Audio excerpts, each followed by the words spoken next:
coming to witness this program.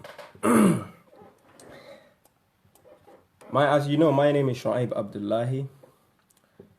A'udhu billahi minash shaitanir rajim. I seek refuge with God against the accursed devil. وَمَنْ أَحْسَنَ قَوْلًا مِّمَّنْ دَعَا إِلَى اللَّهِ وَعَمِلَ صَالِحًا وَقَالَ إِنَّنِي مِنَ الْمُسْلِمِينَ. And who is better in speech than one who invites to Allah, that is the God, and acts righteous and says, indeed I am of the submitters, that is the Muslims. هذه سبيلي أدعو إلى الله على بصيرة أنا ومن اتبعني وسبحان الله وما أنا من المشركين. This is my way, I invite to Allah, the God, by perception, I and whoever follows me, and glory be to God, for I am not among the polytheists. كل يعمل على شاكلته فربكم أعلم بمن هو أهدى سبيلا. Each acts according to his manners, and your Lord is aware of who is guided in way or in a way. So we all have to act in our own way of life, that is manners. But at the end of the day, the results we get on the day of judgment decides who is in the wrong way and who is in the right way. Now, so thank you all, ladies and gentlemen, once again for coming to witness this program.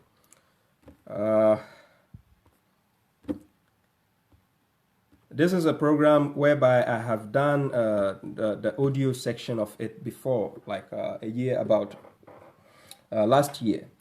But now I've decided to speak on this issue in a live program so that most people can benefit from it who have no idea of what has been spoken before in the other audio sections. I put the title Black People and Corruption. Now, some people might be surprised as to why black people and connected with corruption. Now, first of all, using the word black is a definition of color, right?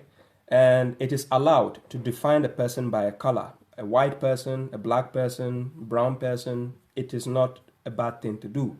So with this, I give you an example from the Quran. Then we move on to understand why black people and why corruption.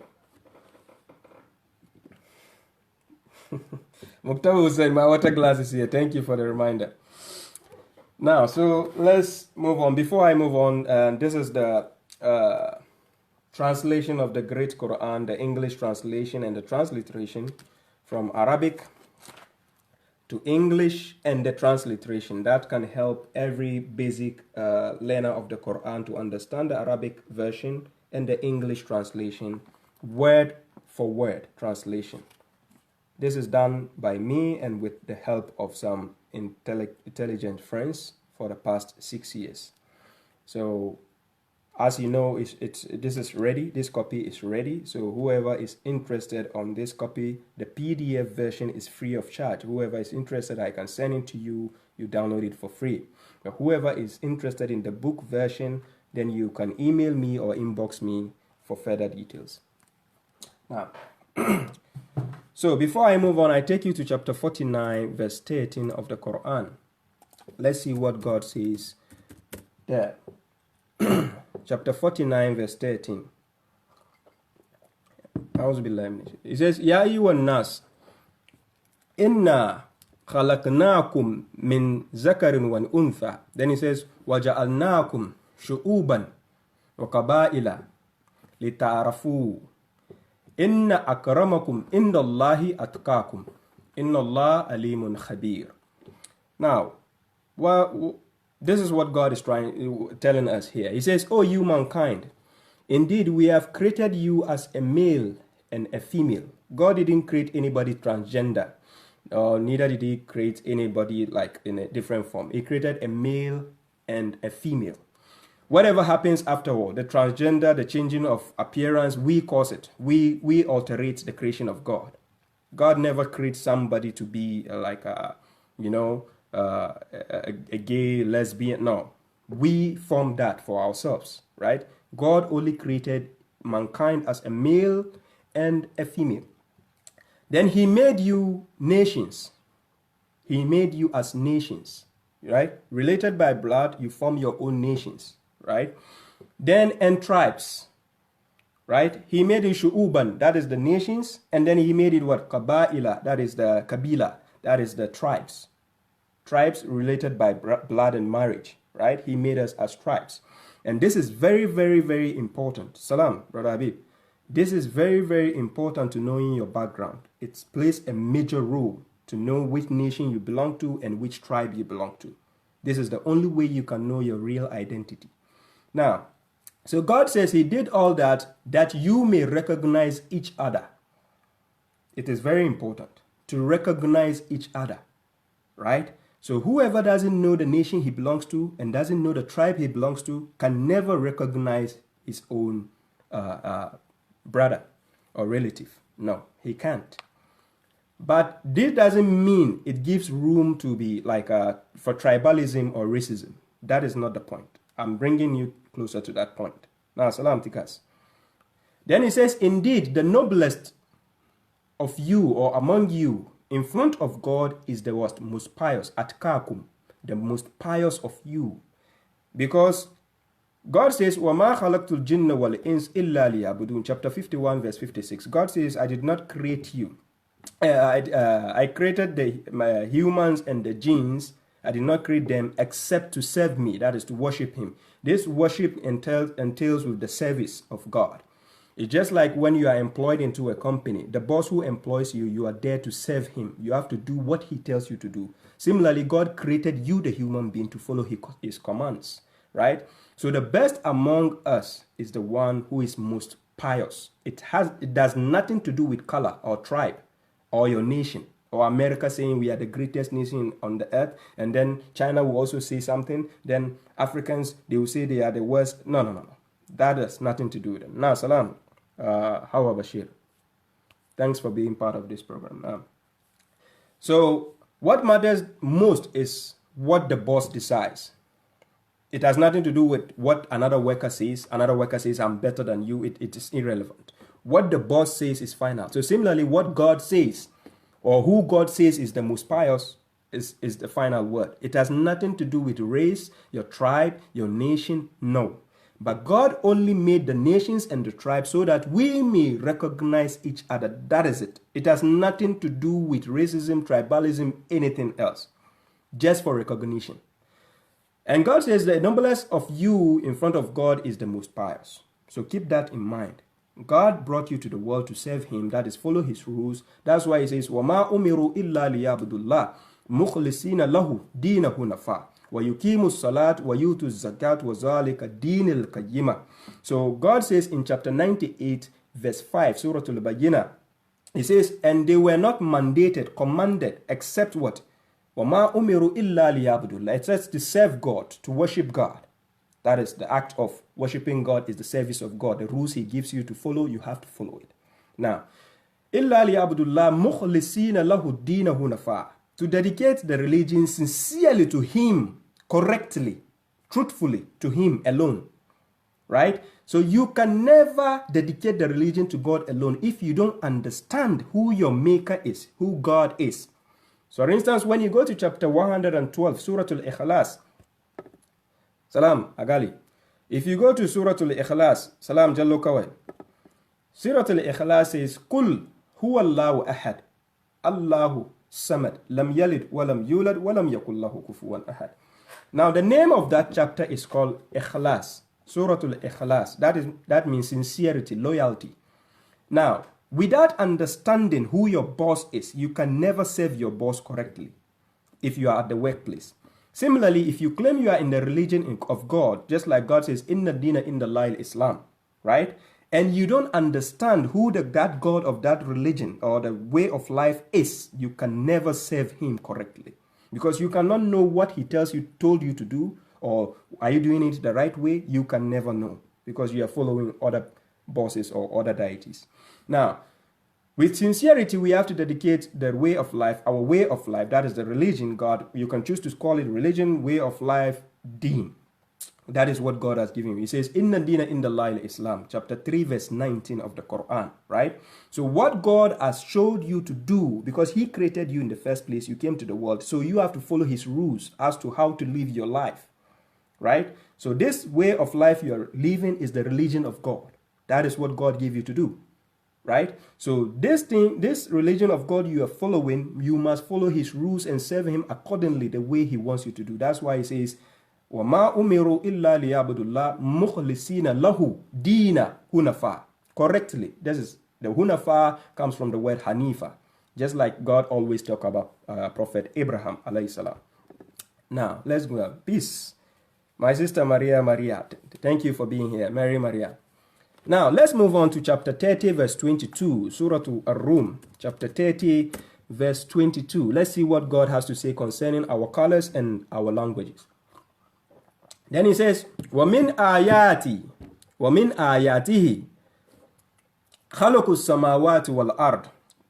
Then he says, وَاخْتِلَافُ أَلْسِنَتِكُمْ وَأَلْوَانِكُمْ إِنَّ فِي ذَلِكَ لَآيَةٍ لِلْعَالَمِينَ. Now this is very, very important also. Now, salam salis. This is very, very important. Previously, chapter 49 verse 13 spoke about nations and tribes. But for what? So that we can recognize each other. If you are from America, you can recognize another American, right? If you are from China, you can recognize another Chinese person.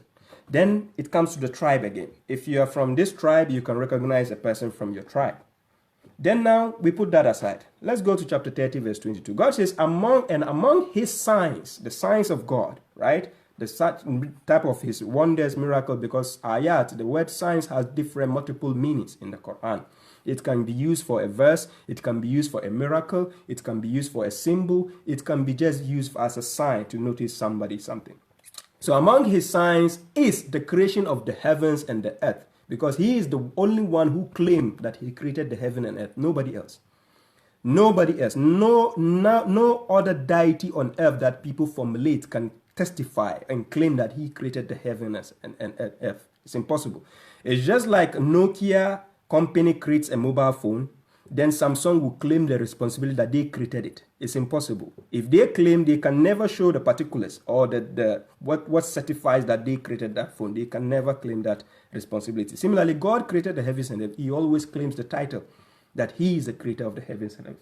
So among his signs is the creation of the heaven and earth and the variation of your languages as well as your colors. Yes, so terming somebody as a black person is not wrong. To say a black person or black people or white people or they are brown people or they are... No, it's not an act of racism. There's nothing wrong with that. It is God who created us in different colors so that we can actually notice that also with our eyes and see, oh, this guy is black, or this guy is white. There's a reason for that. Similarly, all the animals we see around us have different colors. All the trees we see have different colors. All the fruit we see have different colors. So mentioning the identity of somebody by a color has nothing to do with racism. Neither does it have to do with discrimination in the first place. Now, so we have to understand we have variations of languages and as well as colors. You have a different language, I have a different language. I don't need to discriminate your language, neither do you need to discriminate my language. We are here for a purpose, and this is the most important thing we have to work towards regarding our differences, right? Indeed, there are signs in that for the knowledgeable. The knowledgeable.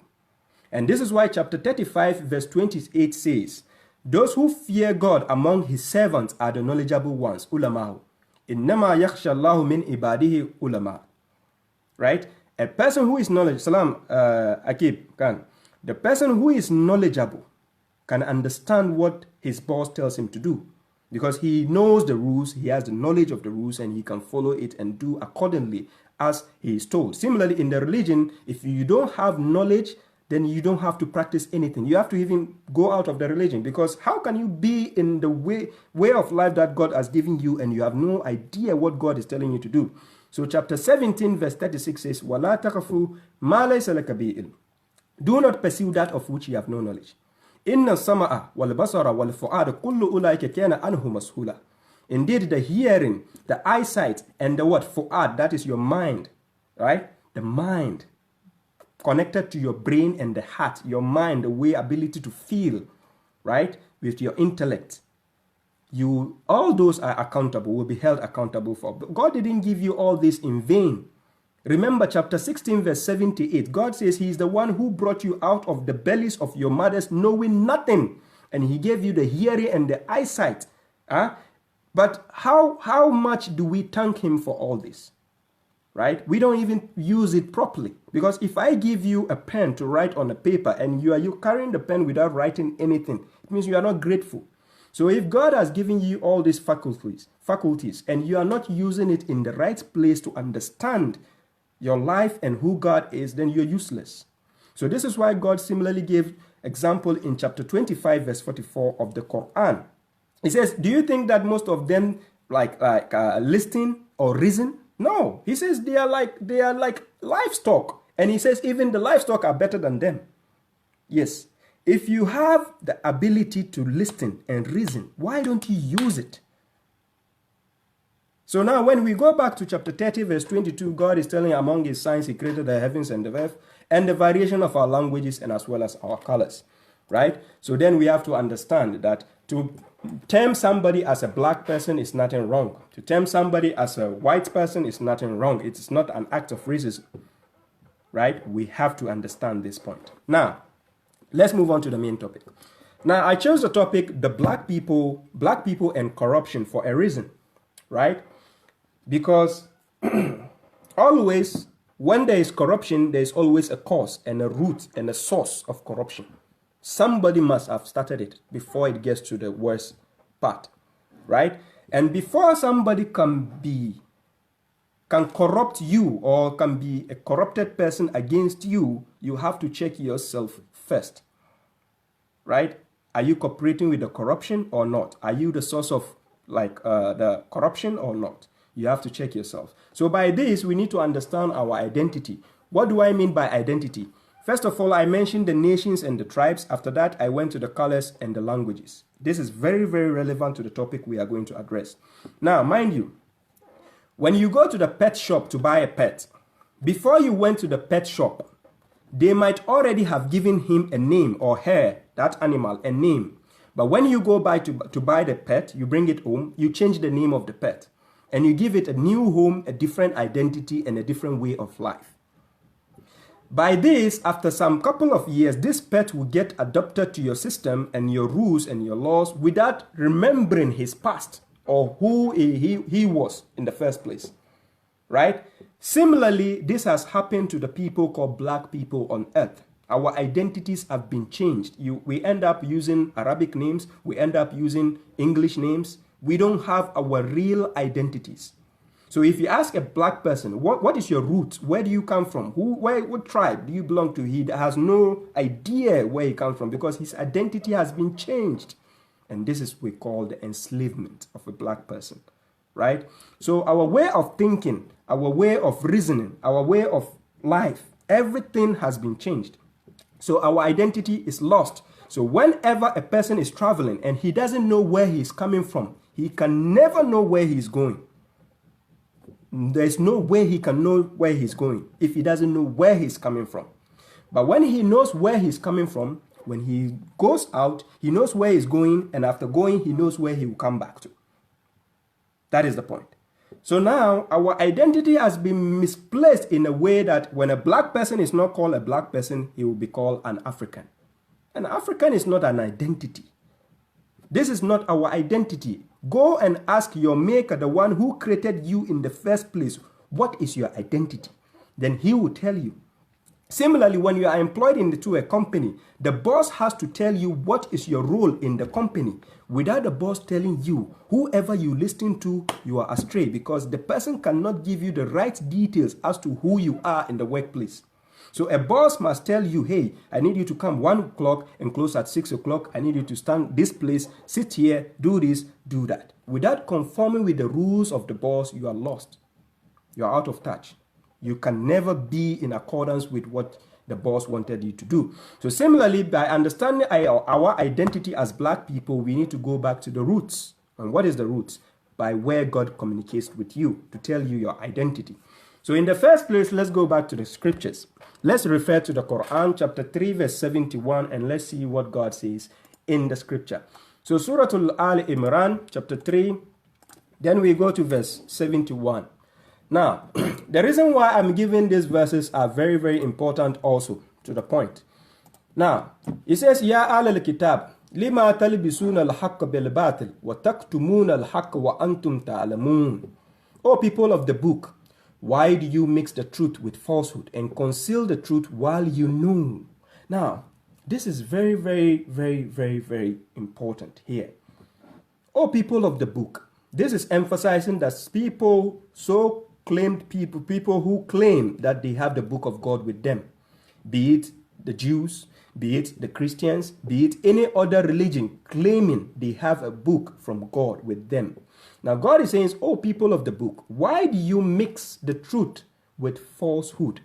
And you conceal the truth while you know. Now the only way a person can conceal something is when he knows what that thing is. If I have no idea what gold is, and I have a piece of gold in my hand, why will I conceal it when I don't know what it is? I can only hide it when I know the value of gold and what it is. Now, so why by God cautioning us and saying, oh, people of the book, why do you mix or cover? Talbis can be like a shirt, libas, like a cover, a cloth. But the word, when you mix it in the context of why do you mix the truth, or you can say, why do you cover the truth with falsehood and conceal? That is taktumuna. It means to conceal something. To conceal the truth while you know. This is a question to the people of the book. They have some evidences which are very relevant to knowing our identity, but they are hiding it. And why is that? Because that item of secret is very, very valuable. So the only way this person can misplace your identity is by letting you understand that this is the truth while it is not. They cover it and change the history for you. Now, let's move on to the second point. I take you to chapter 5, verse 15, Surah Al-Ma'idah. Let's see what God says concerning the people of the book again.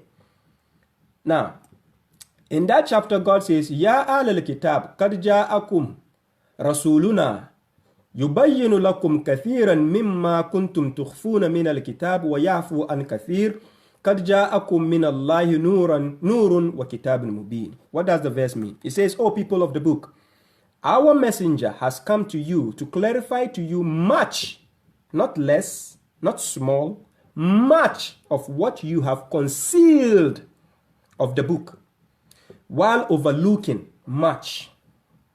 Not only are they concealing much of the truth, they are overlooking much of it at the same time by putting in lies for you. Right? And God says, there has come to you from God a light and a clear book. That is the Quran. A light and a clear book. That is the Quran. Now, what is the emphasis of this verse? By God talking to the people of the book, there must have been people who received scriptures before the Quran came down. So these people might have known some informations whereby if they don't conceal it, it will be a danger for them to control the masses.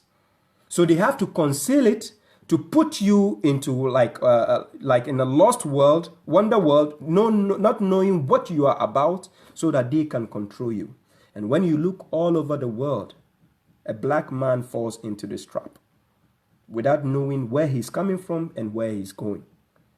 So now I'm here to reveal the identity of a black man to you, who you are and what you are capable of. Now, so we have to find the truth by going back to the book of God in order to know what God is actually accusing the people of the book of doing. They are hiding much of what God is saying from their book. Now, how do we uncover this secret? Then there's a caution from God. What is the caution about? Let's see. In the same, we go to the chapter 3, verse 100. Let's see another caution. How God is cautioning us concerning the people of the book. There might be a big problem with them. And this is why God is cautioning us. So let's see. Chapter 3, verse 100. God says, Ya ayyuhal lazina amanu, in tuti'u fariqan minal lazina utul kitab. Then he says, Yaruddukum ba'da imanikum kafirin. Why is God telling us this? He says, oh, you who have believed, if you obey a group of those who were given the book, they will revert you into disbelievers after your faith. Why? Because most of the things they have with them, they have concealed much of the truth there, and they are overlooking much of what God has told them there. So they will end up giving you the lies. So then you might be lost from the way of God. But let's move on. So when I take you to chapter 5, verse 48, let's see how God decides to solve this problem for us. So we go to chapter 5, verse 48, Surah Al-Ma'idah. Let's see how God has decided to solve it through the messenger of God that he sent. So, chapter 5, verse 48 says, وَأَنزَلْنَا إِلَيْكَ الْكِتَابَ بِالْحَقِّ مُصَدِّقًا لِمَا بَيْنَ يَدَيْهِ مِنَ الْكِتَابِ وَمُحَيْمِنًا عَلَيْهِ فَاحْكُمْ بَيْنَهُمْ بِمَا أَنزَلَ اللَّهُ. What is God telling the messenger? Salam Rasid. He says, and we have revealed a book to you, that is Muhammad alayhi salam, in truth, confirming what was before it of the book and governing over it, that is superseding over it. Now, whenever you have a worker and you have a supervisor, whatever this worker is doing, the supervisor is watching. When there's an error, the supervisor will trigger the error and tell you, hey, this is an error. That's why it's a supervisor. So normally God has sent the Quran to stand as a book which dominates other books, in order to give the evidences to other problems.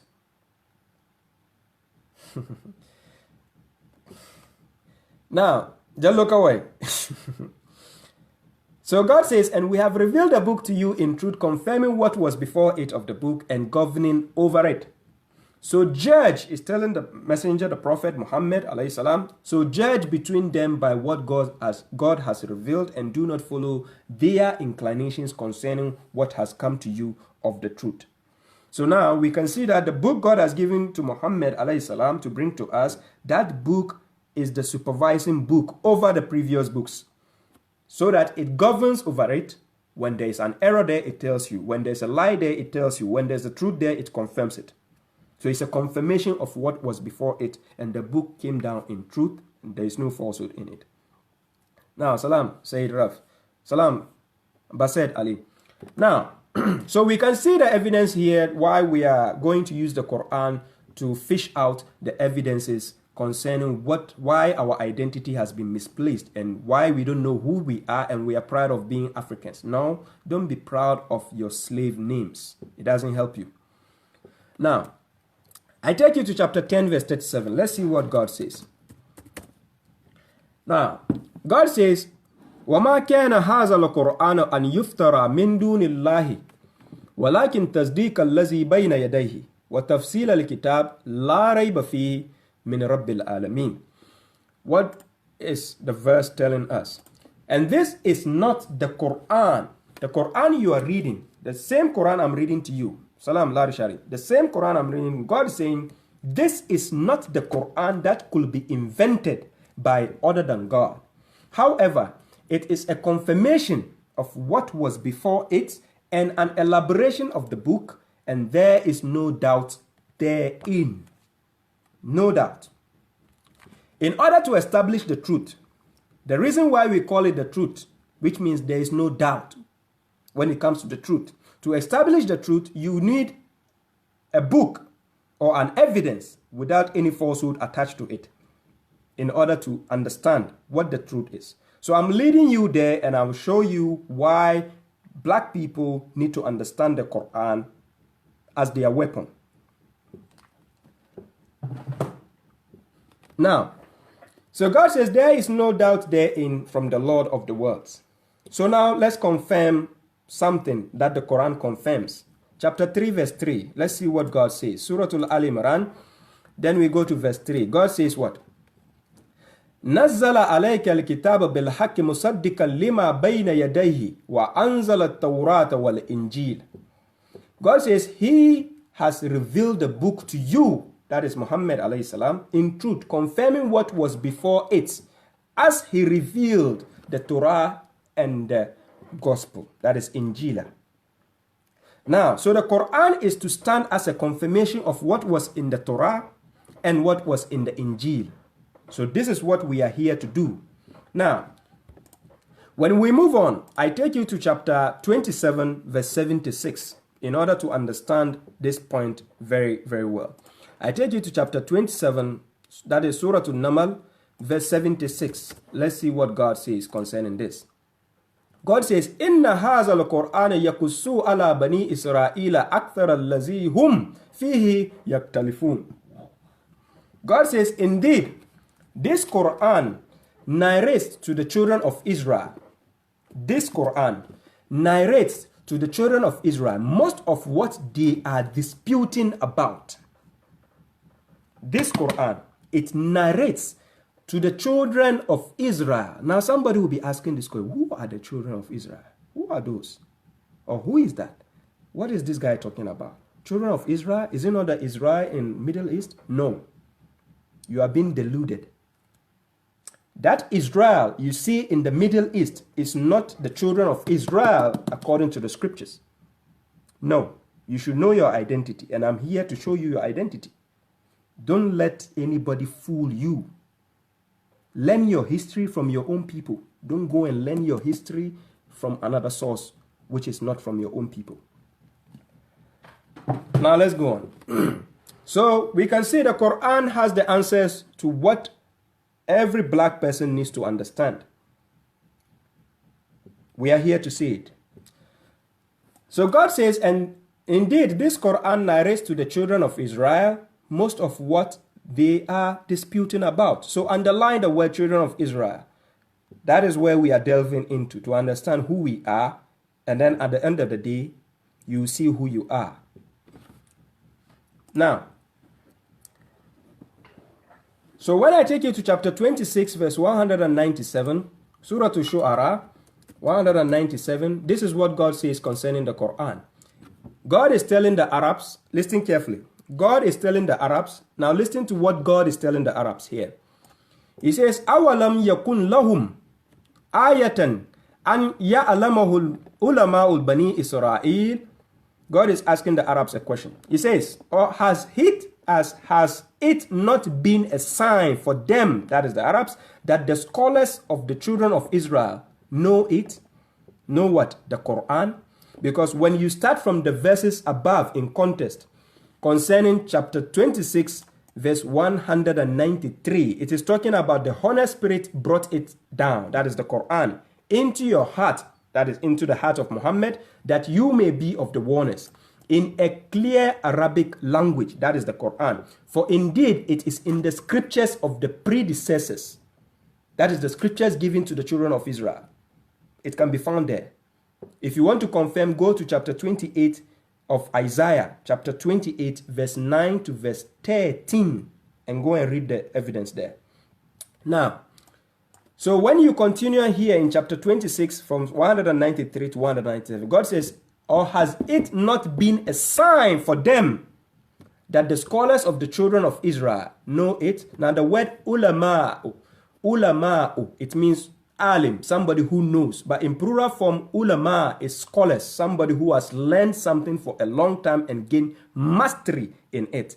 It's what we term as scholar, somebody who knows a lot, alim. But in plural form, ulama. So Bani Israel, we have scholars among us who study and know something, right? Now, so we can see by knowing this, what the scripture says, it solved most of the problems for the children of Israel. And this is what I'm here to clarify to you and show you the evidence. Whoever is willing to get enlightened, you're welcome. Now, so before I go on, I will be using some references from the Bible, to confirm some subjects. The reason is, it is like watching a movie which has 3 parts. A movie with 3 parts. Now, if you only watch part 1 without watching part 2 and part 3, you are out. If you only watch part 1 and part 2 without watching part 3, you are out. If you only watch part 3 without going back to confirm what is in part 1 and part 2, you miss the lane. So you have to go back to part 1, part 2, and confirm in part 3, then you can understand the whole concept. So by doing this, the white man changed the history of the scriptures and made it into Bible. Instead of the Torah and the Gospel, he changed the identity and rewrote the book and then gave it the name the Bible. Since creation, God never gave any prophet a book called Bible. No, never. Right? But the reason why I said I'm going to the Bible, because in the Bible, they put some books and they named it as Torah and then they named some as Gospel. Right? So they mix the truth with the falsehood and conceal much of the truth there by changing their identity entirely. So similarly, that is why I gave you the example of the pet previously. That before you go to buy a pet, it already has a name before you came to buy it. So now that you came to buy it, right? Now that you came to buy it, after buying it, you change the name again and give it a new name. Then you give it a new home and a new place to live. But still, that pet still has the DNA inside it. It is what it is from the beginning, but it is only the name you changed it and you changed some things about the life of the pet. But it's still the pet. If he traces back to his roots, he can know the truth of who he is. So this is similarly what I'm trying to do for you here. So don't get confused. Now, so when I say I'm going to the Bible, the reason why I'm going to the Bible, but let me show you some of the contradictions along the way you can find in the Bible. Let's not think because I said Bible, so it means Bible stands as a book of God. No. Bible on its own is not a complete word of God. No. It has been mixed with other lies inside the human ideologies and opinions inside. But yes, you can confirm some things which are from God at the same time in the Bible. So let's go and do that. But before we go, let's go to the Quran. Chapter 17 verse 2. This is what God says concerning the children of Israel. Did he give us a book or not? Let's see. So chapter 17 verse 2. This is what God says.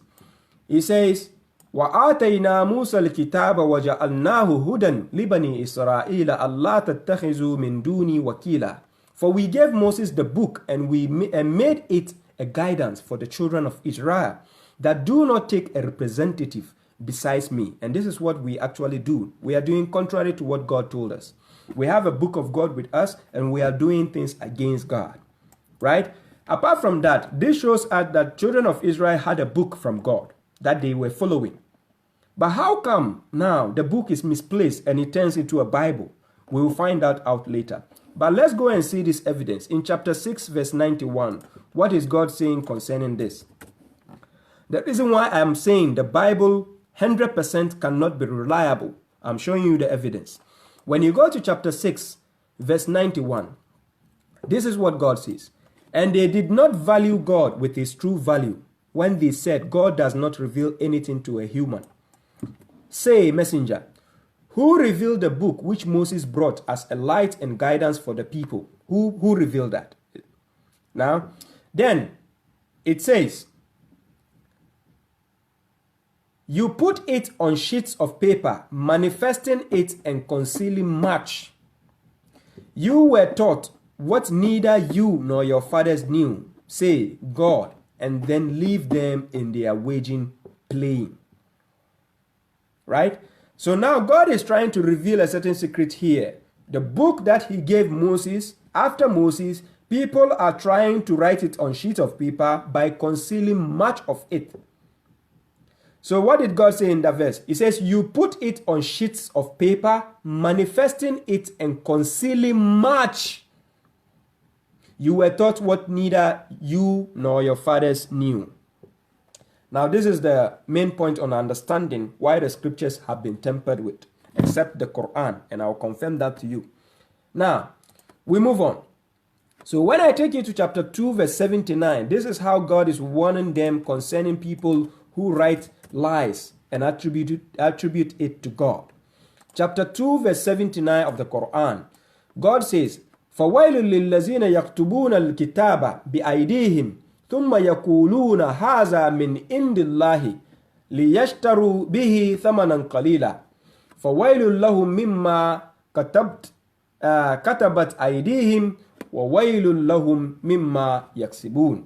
So woe to those who write the book with their hands, Salam Musa Ibrahim, and say this is from God. like the Christians and the other Jews and the other groups do. They say the Bible is the book of God. Stop lying to yourself.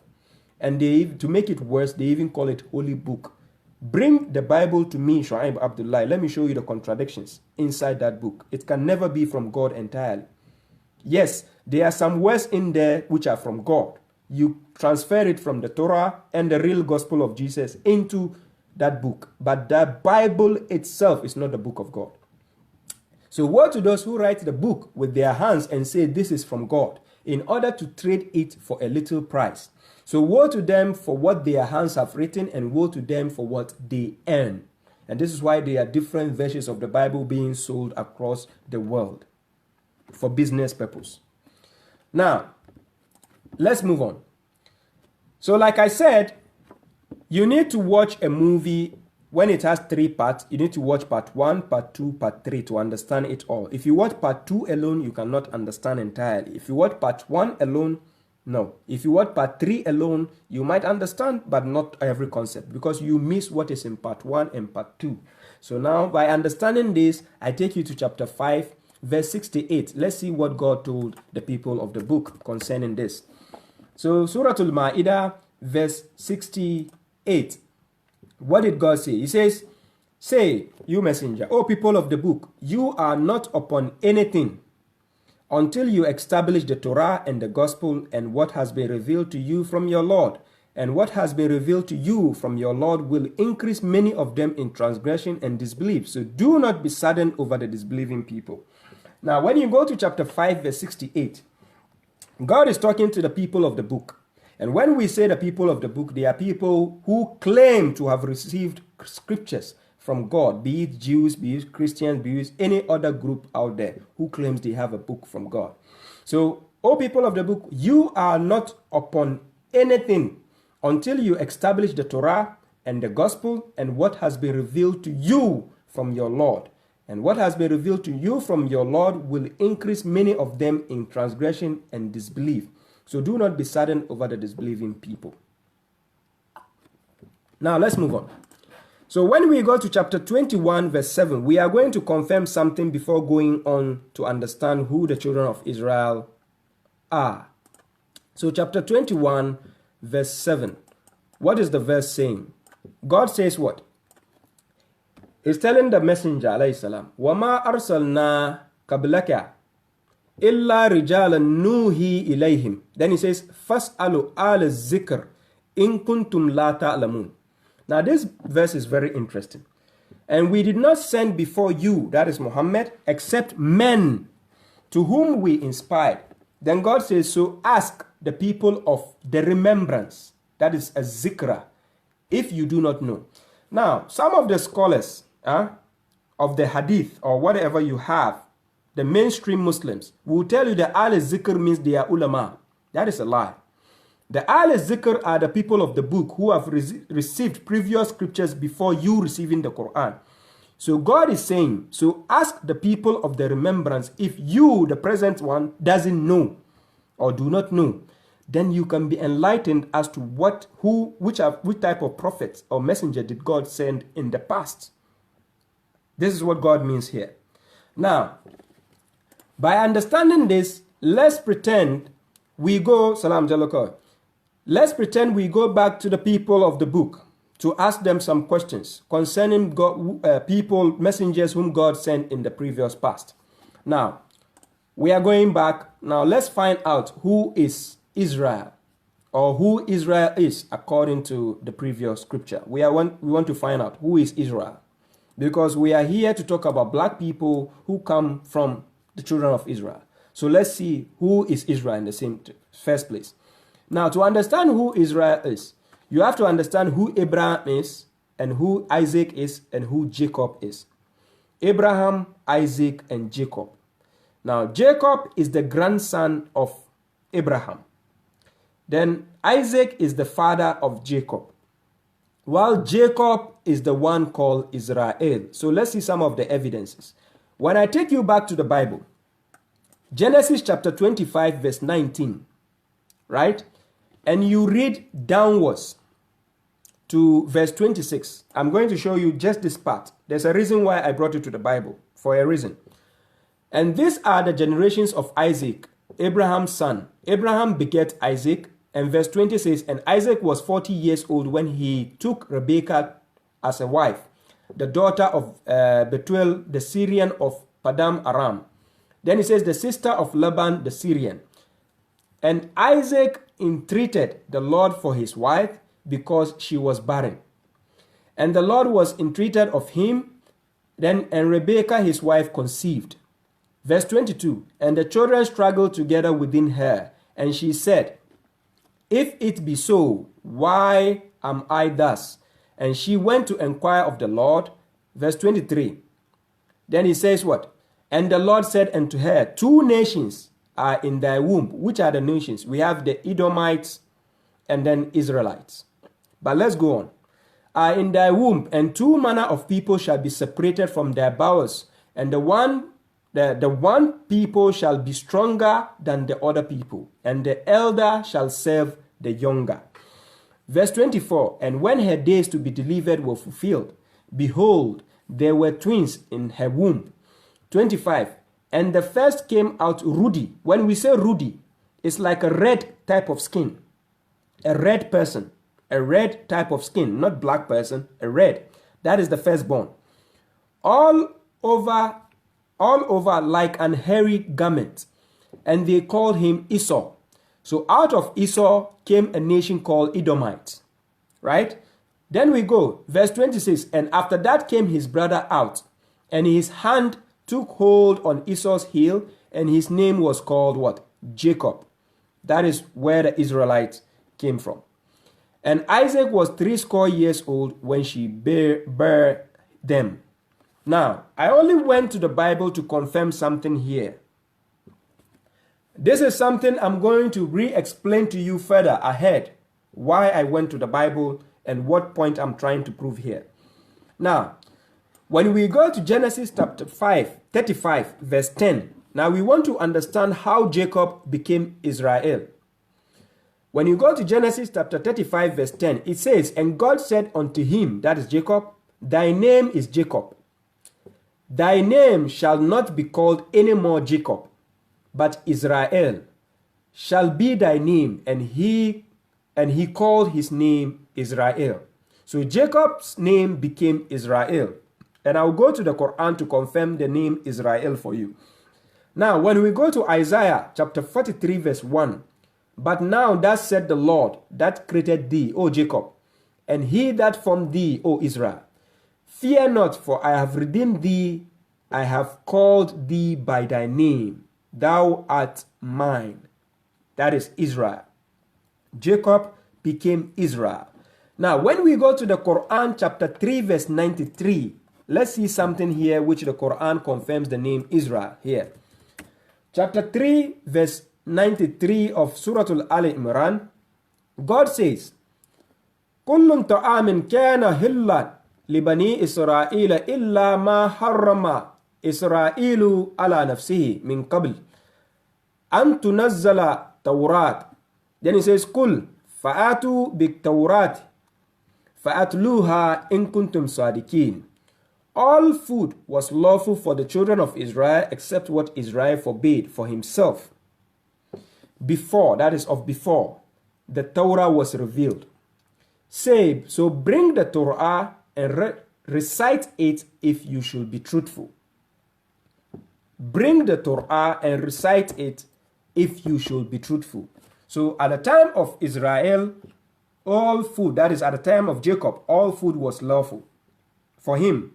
That is after him, then the Torah came. So it wasn't at his time Torah came. It was after him Torah came for the children of Israel. Right? Now, let's move on. Now we can see the name Israel has been confirmed in the Quran. But when we came from Genesis, we can see the name Jacob was changed to Israel. Now, what the Quran actually does is it confirms what was before it. So if there is an information there or there is a name of somebody there, the Quran has to confirm. It brings it to the Quran and confirms that identity for you. If that identity is a false identity, God will confirm it for you and let you know it's a false identity. Now, When we go to chapter 5, verse 44 to verse 45, let's see the book called Torah, the Torah itself. What does it stand for and what is its implications among us? Let's see the Torah. Chapter 5, verse 44 to verse 45. Surah Al-Ma'idah. When we say the Torah, what does it mean? Or what is it about? Now, some people actually think that the Torah was the book given to Moses. No, it wasn't only Moses who was given the book called Torah. Torah was given to all the prophets of the children of Israel, Bani Israel. So let's see the evidence. Thank you, Mike Stewart. Now, chapter 5, verse 44 to verse 45. It says, Inna anzalna Tawrata fiha hudan wa nur. Then it says, Yakumu biha nabiyyina allazina aslamu lillazina hadu wa rabbaniyuna. Then it says, Wal ahabaru bima astuhfizu min kitabillahi wa kanu alayhi shuhada. Then it continues, but let's read the interpretation. Indeed, we sent down the Torah, wherein is guidance and light. The prophets who submitted, who were Muslims, the prophets were not Jewish, they were not Christians. The prophets of the children of Israel who submitted, Aslamu, they were Muslims, not Jewish, not Christians. The prophets who submitted judged by it, by the Torah, they used to judge their people.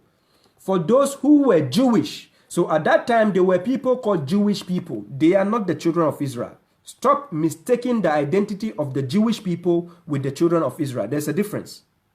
Yes, there is a difference between the children of Israel and the Jewish people. The Jewish people, by definition, are the people who are claiming to be part of the children of Israel. They are claiming. When you claim something, doesn't mean you are that thing. So Jewish people, they claim to be the children, but they are not. The children of Israel is what I'm trying to reveal the identity for you today, inshallah. Now, the prophets who submitted judged by it for those who were Jewish, and so did the rabbis, that is the spiritual leaders, and the scholars by what they were entrusted of the book of God. And they were witnesses to it. So do not fear the people, but fear me, and do not trade my verses for a little price. And whoever does not judge by what God has revealed, then those are the disbelievers. Salam, my sister Rashida. So many people like to judge by what God did not reveal. They will use the hadith to judge. They use the sayings of the ulama to judge instead of using the book of God. So according to God, whoever does not judge by what God has revealed is a disbeliever, kafir. Yes. Whoever is listening to me, if you are judging somebody according to the religion of God and you are not using the book of God to judge him, you are a disbeliever, kafir. Now, we go to verse 45. And we decreed to them, who are them? The children of Israel. We decreed to them therein that a soul for a soul, an eye for an eye, a nose for a nose, an ear for an ear, a tooth for a tooth. As for an injury, there is a retaliation. But whoever gives it up as charity, then it is atonement for him. And whoever does not judge by what God has revealed, then those are the transgressors. وَمَنْ لَمْ يَحْكُمْ بِمَا أَنزَلَ اللَّهُ فَأُولَٰئِكَ هُمُ الظَّالِمُونَ. So he started by saying humul kafirun, humul zalimun, then humul fasikun in the same chapter.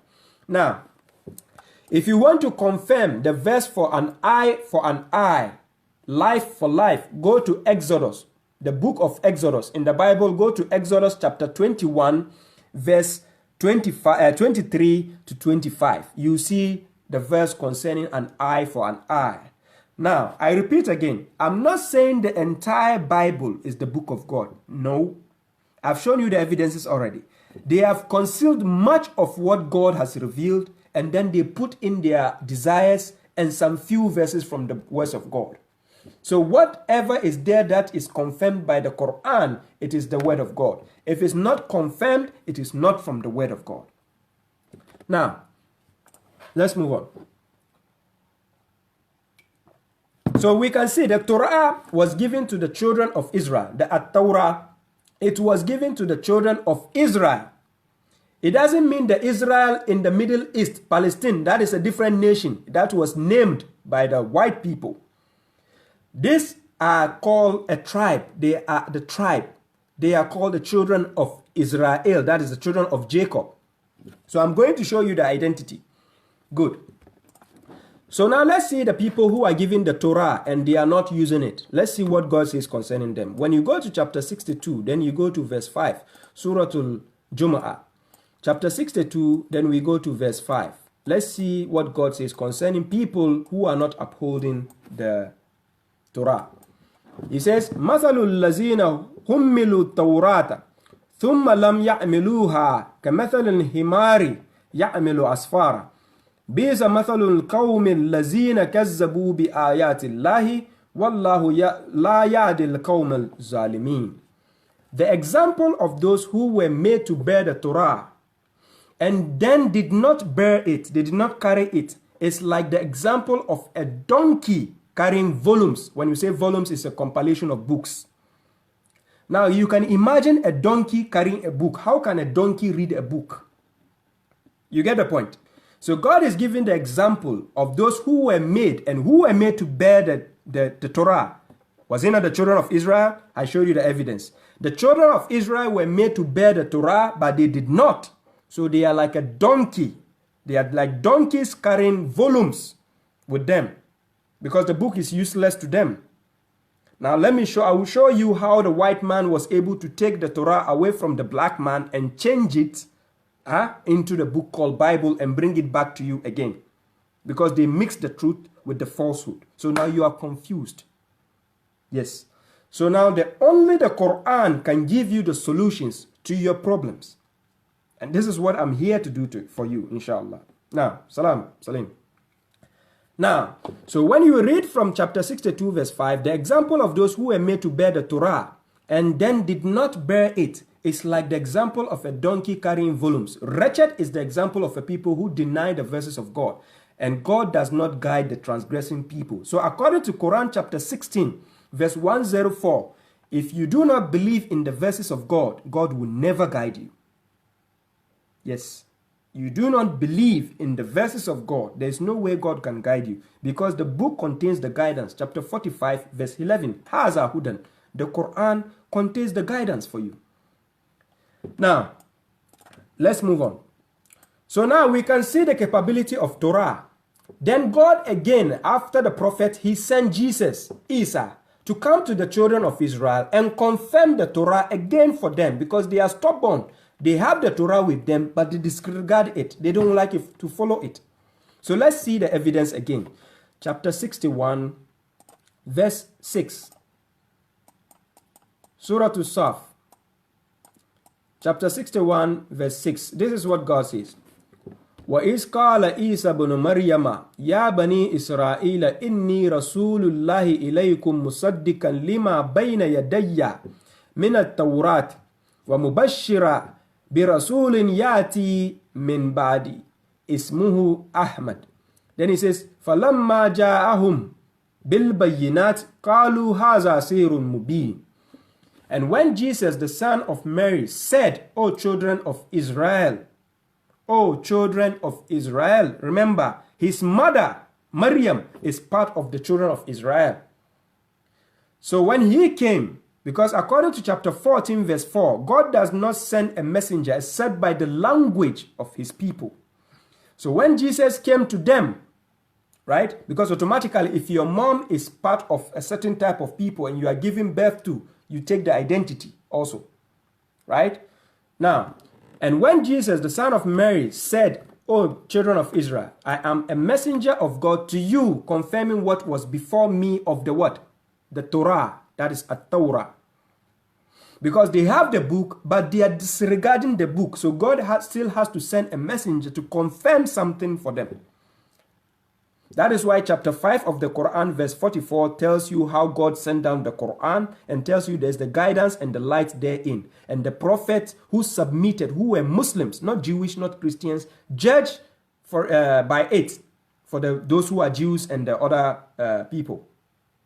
So now Jesus here is saying that I'm bringing good news of a messenger to come after me, whose name is more praiseworthy.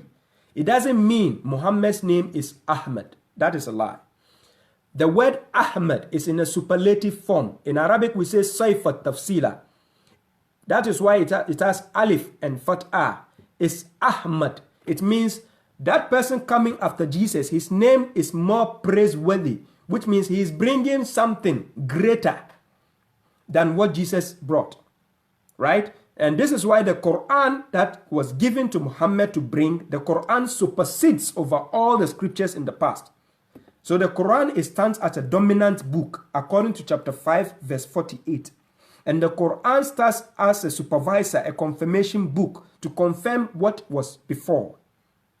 That is the purpose of the messenger. So this is why Jesus was saying, I'm bringing good news of a messenger to come after me, whose name is more praiseworthy. But it doesn't mean his name is Ahmed. Then when he comes alive, then they will call him Muhammad. God's words does not change. La mubaddila li kalimatillah. His word doesn't change. If God says his name is Ahmad, he will be called Ahmad. But in this form, the name is in a superlative form. Ahmad, Alif. Alif, Fat'ah in front. Ahmad, which means his name is more praiseworthy. Now, but when Jesus brought them the proofs, they said, this is clear sorcery. That is what the children of Israel told him. So children of Israel are already tagged with sorcery. And this is why when a white man is doing magic, he calls it black magic. When a white man is doing open market for people, he calls it black market. When a white man chooses Friday to do business openly, he will say Black Friday. When a white man wants to give you a dirty job to do and pay you illegally, he calls it black job. You get the point? So anything has been tarnished, the image has been tarnished as black. And when you go in the midst of black people, for instance, in Africa, the people in Africa will now tell you that everything black is bad. How foolish can some people be? You are looking at yourself and saying everything black is bad. Are you white? So how come another race will not show the superiority over you? Because you are already looking down to yourself. And this is why our women don't even like their color and they like to bleach out the skin to look white. Because they have been programmed so much so that they have to hate their own self. So how come another race cannot look down on you if you don't respect yourself? When you respect yourself with dignity, people will respect you. When you look down on yourself, then people will look down on you. And this is the problem with the children of Israel. So we are here to see the evidence. Now, so we can see even in chapter 62 verse 5, God is telling the children of Israel that they are just like donkeys when they are not following the scriptures. That is the problem with the children of Israel. Now, let's move on. So now we can see the capability of Torah. And this Torah was the same book taught to Jesus, alayhi salam, according to chapter 3 of the Quran, verse 48. He was that the book, the Torah, the gospel, the wisdom. God taught him all this in order to come and face the children of Israel because they had the Torah with them already. But they are not following it. So Jesus came, he did his part. So now that they still don't want to follow it, Jesus gave them a news of a messenger to come, but not from the children of Israel anymore. He has to come from the Arabs, not from the children of Israel anymore. So this prophecy can be found in Isaiah chapter 28, verse 9 to verse 13, where God told the children of Israel, this person will be coming with a different language to bring the words of God to them. Now, so now, why the black man? Why the black man? Now, the black man, when you go to the Songs of Solomon, go back to the Bible and check the songs or the Song of Solomon.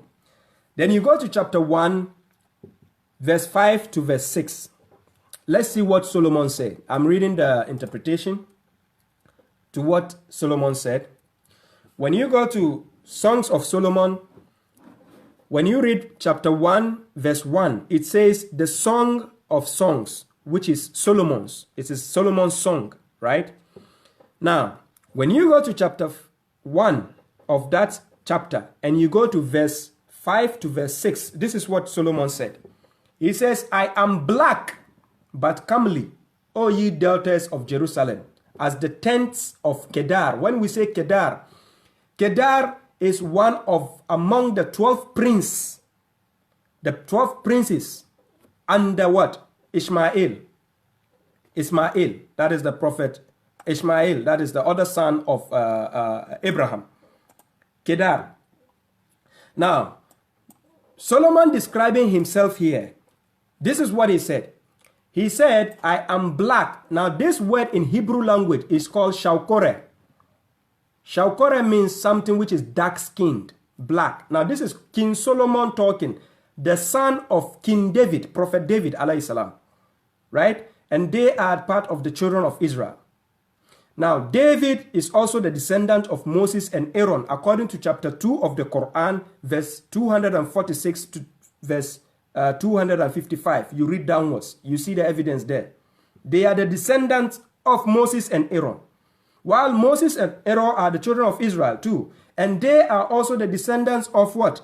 Joseph, alayhi salam. And Joseph is the son of Jacob, alayhi salam. And Jacob is the son of Isaac, alayhi salam. And Isaac is the son of Abraham, alayhi salam.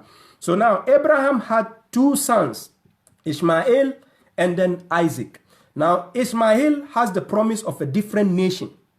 And then you can see the evidence if you go, I give you the evidence, if you go to book of Genesis, you go to chapter 17 verse 20 where God says what? And as for Ishmael, I have heard thee, behold, I have blessed him and will make him fruitful and will multiply him exceedingly.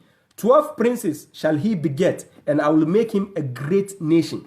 So if you want to understand the 12th prince of Ishmael, go to Genesis chapter 25, verse 13 to 16. You see all the 12 sons, children of Ishmael. A great nation grew up from his what? Loins also. Now, this Kedar that Solomon was describing in his description, he says, I am black, shaukore, but comely, O you daughters of Jerusalem. Then he says, as the tents of Kedar. Now, this Kedar is one of the sons of Ishmael. Right? So, Prophet Solomon was describing himself as a black man, a dark-skinned man. The word shaukare in Hebrew language, you can look it up for yourself. Then he says, as the curtains of Solomon, look not upon me, because I am black. Then the word says, sheikh ar-koret in Hebrew language. Sheikh ar-koret. That is a dark-skinned person, a black man.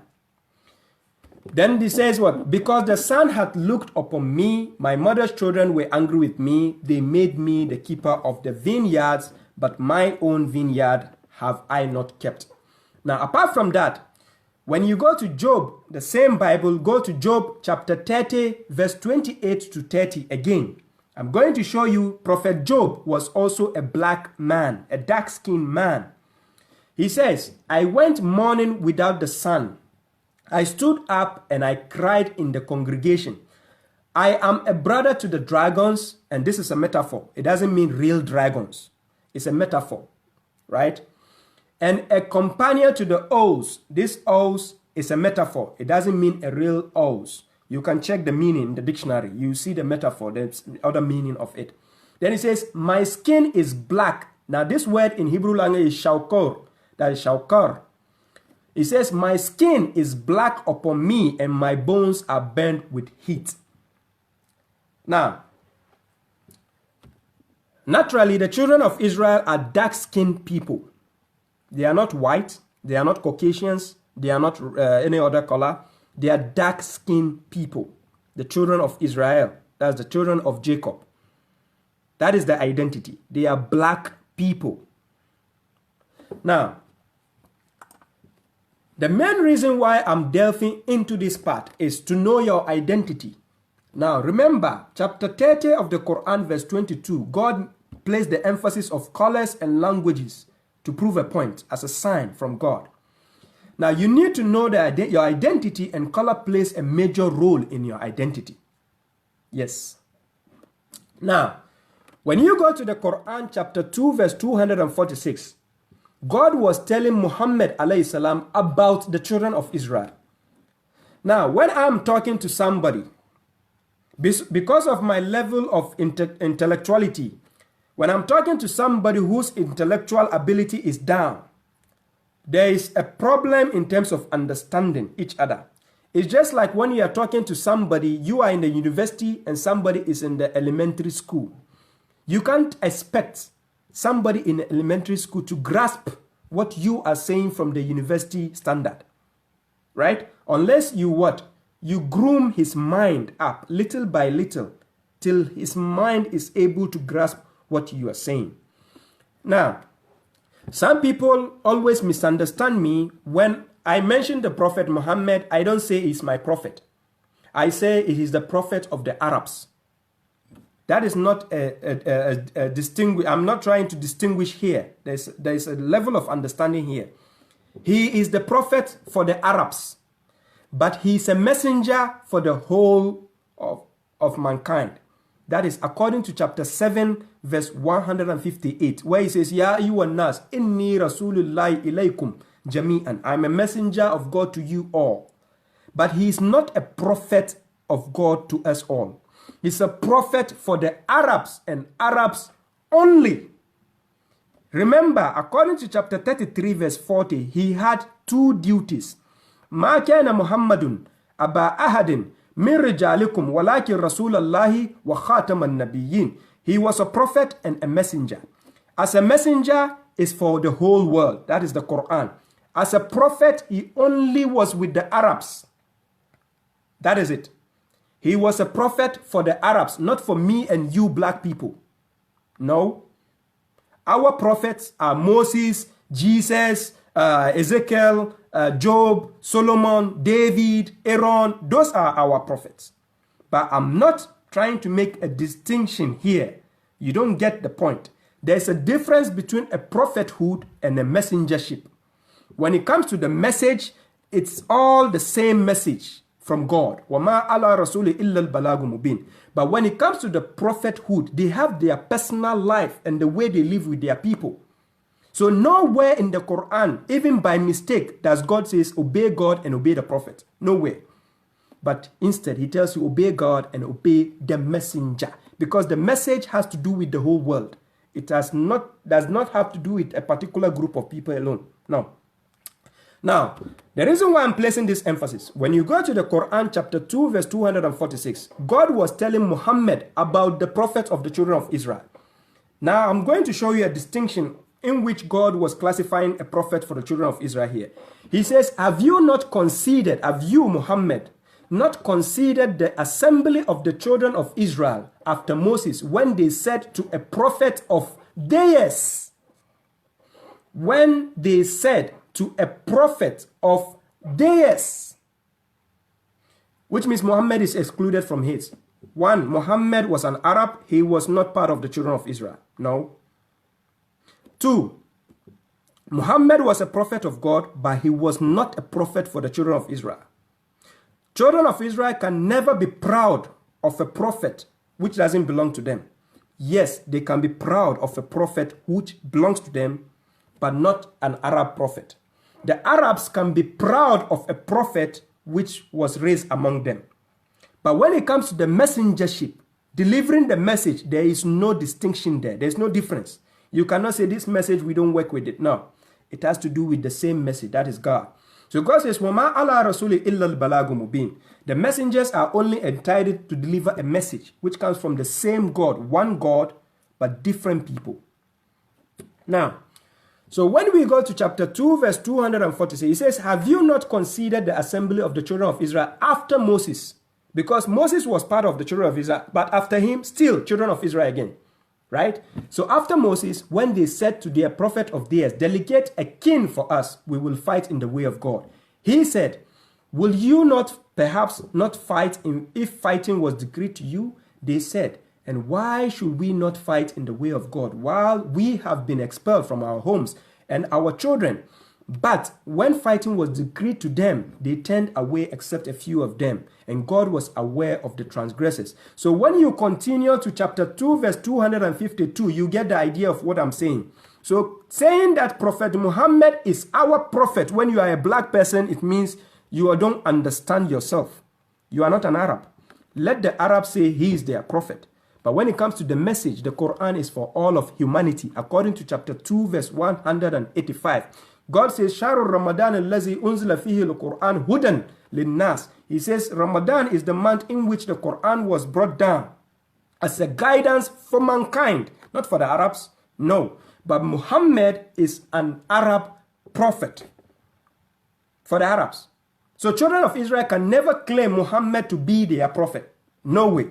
It's just like me being in Africa and in Ghana and I claim that Donald Trump is my president. I'm laughing at myself. How can that be possible? Right?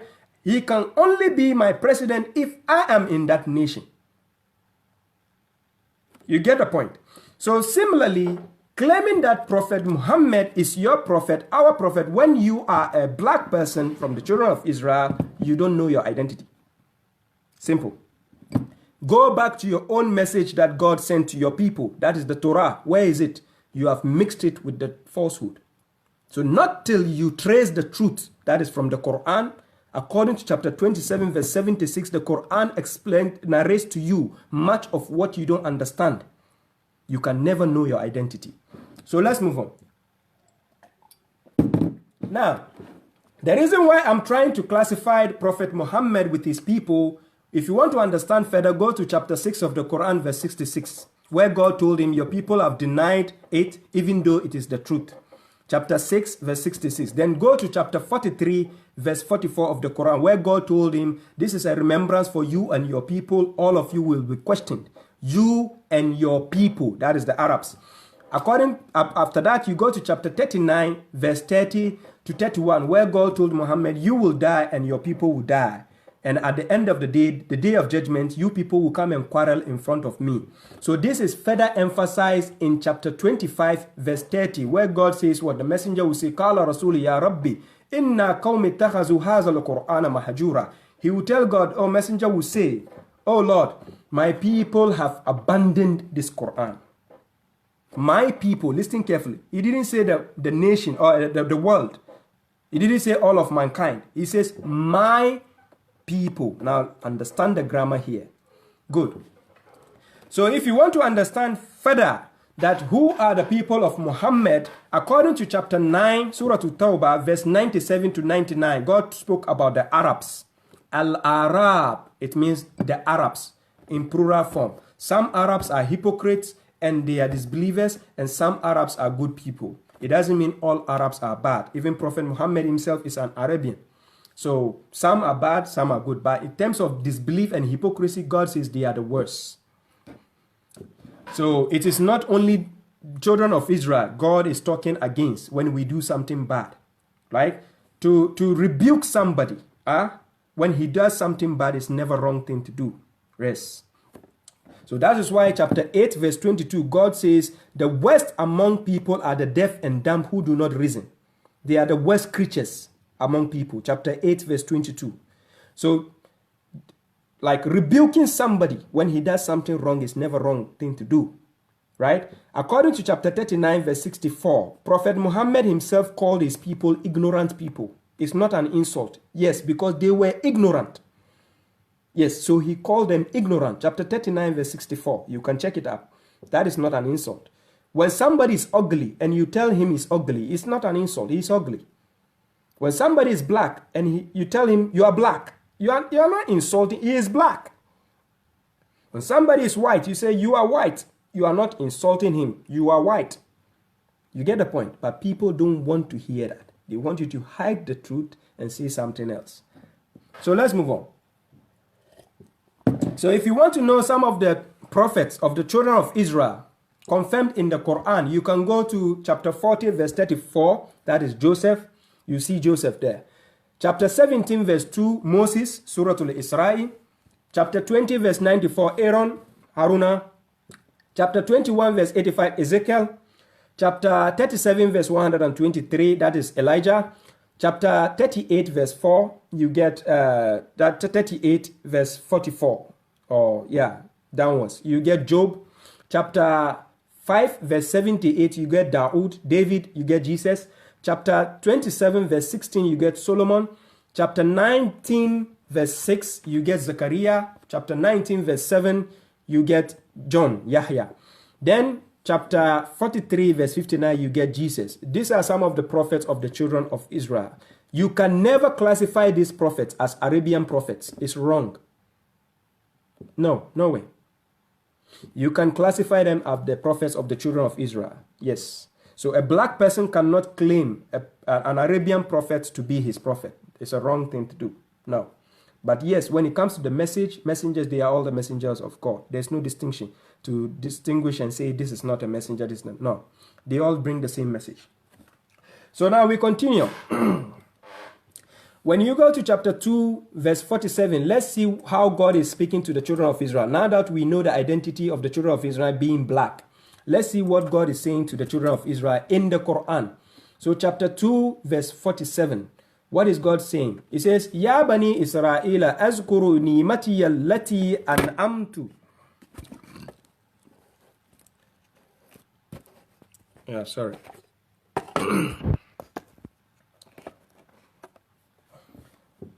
He says, Ya bani Isra'ila azkuru ni'mati allati an'amtu alaykum wa anni faddaltukum alal alamin. Now this is what you have to understand. Children of Israel, oh children of Israel, God is talking to us now in the Quran. It doesn't mean just because you were given the Torah and you didn't use it, so God cannot speak to you in a different form or somewhere else. Now God is speaking to you in the Quran because He gave you Torah, you disregarded it, you don't follow it. So now He decided to bring the Quran and speak to you from a different language because you were stubborn. In your own language, you didn't want to listen. So similarly, when you go to chapter 41, verse 44, the Arabs are doing the same thing.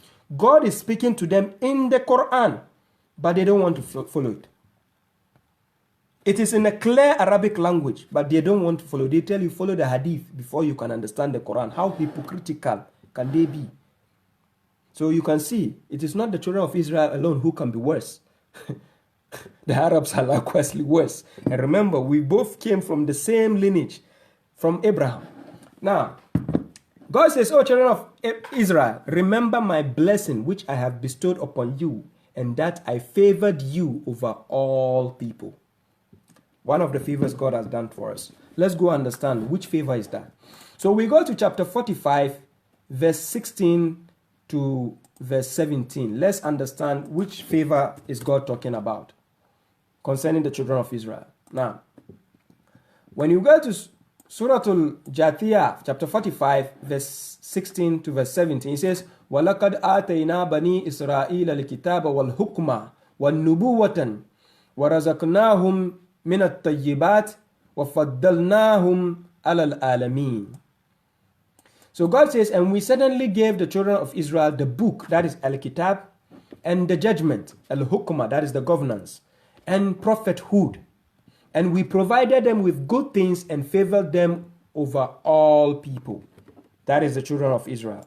Now, verse 17 says, and we gave them proofs of the matter, al-amr, min al-amr, but they did not defer except after what they had come to them of the knowledge. God gave them knowledge and then they deferred.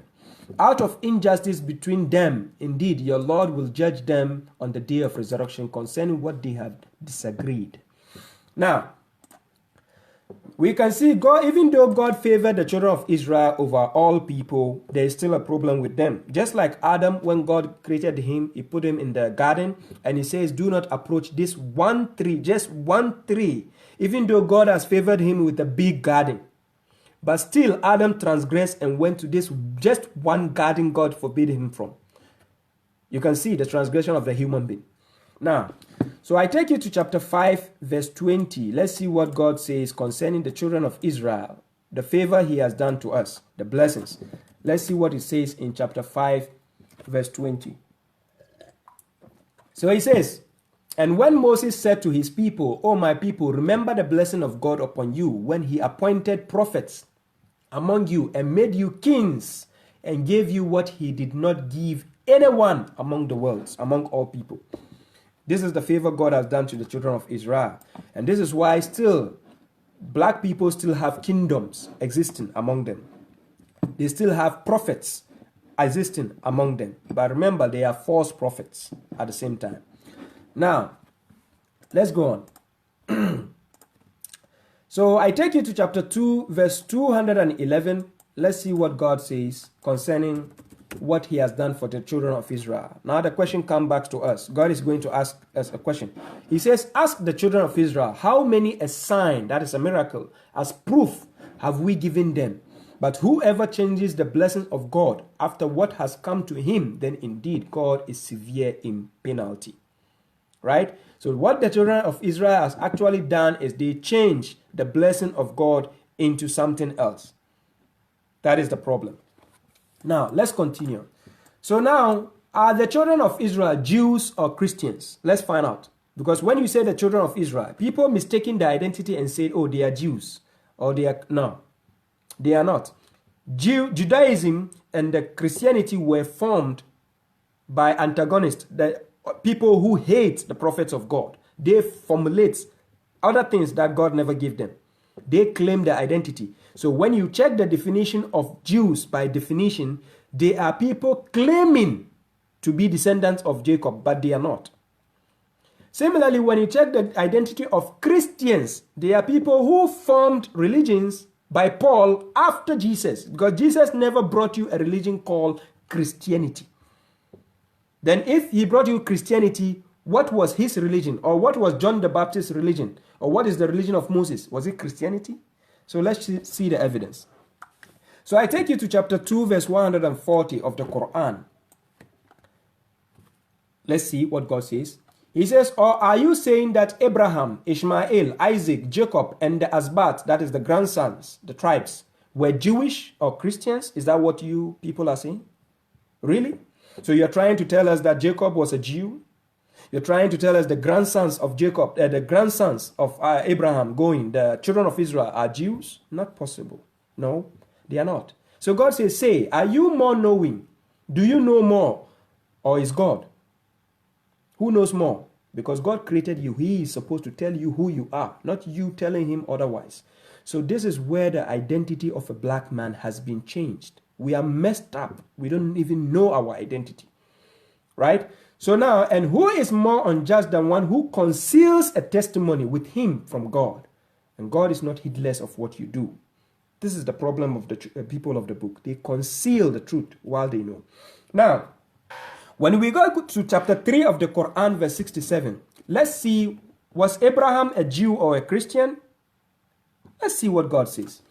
Chapter 3, verse 67. This is what God says. He says, ما كان إبراهيم يهوديا ولا نصرانيا ولكن كان حنيفا مسلما. Then he says, وما كان من المشركين.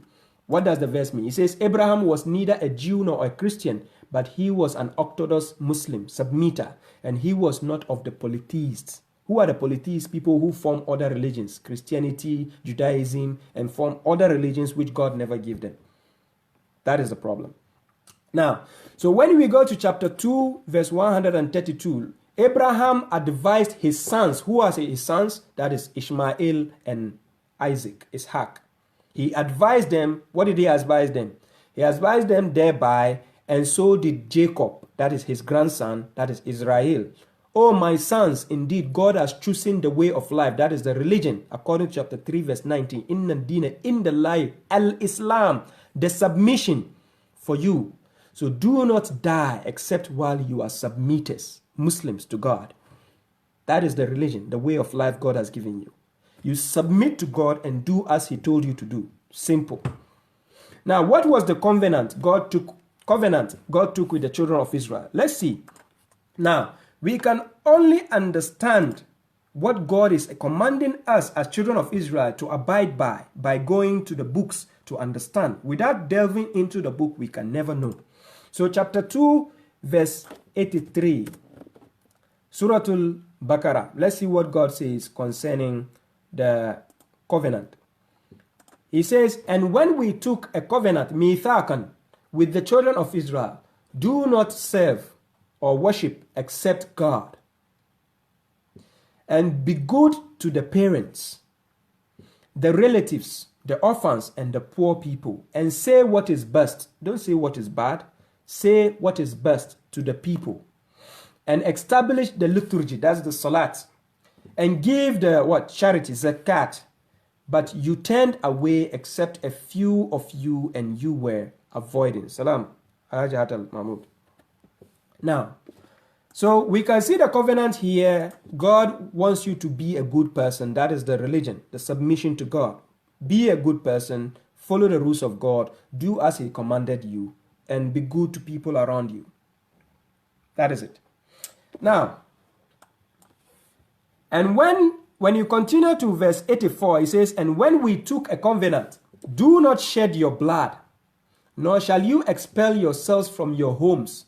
Then you accepted while you were witnessing. Right? Then it continues.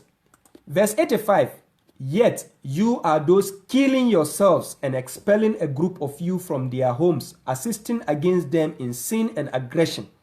And whenever they come to you as captives, you ransom them, while their expulsion was forbidden to you. Do you then believe in part of the book and disbelieve in part? Then what is the requital of those who do that among you, if not disgrace in the worldly life? And on the day of the resurrection, they will be returned to the severest of punishment, for God is not heedless of what you do. God is talking to the children of Israel still. Now, the problem here we have here, a children of Israel, black people hate themselves so much that when another race hates them, it becomes a problem for them. A black man will call a white man racist, but yet he hates his own brother. Because we don't follow the rules of God. We are the ones God tells us to love our neighbors as ourselves. But a black man hates his own brother, and yet he shows love to a white man. How can this problem be solved?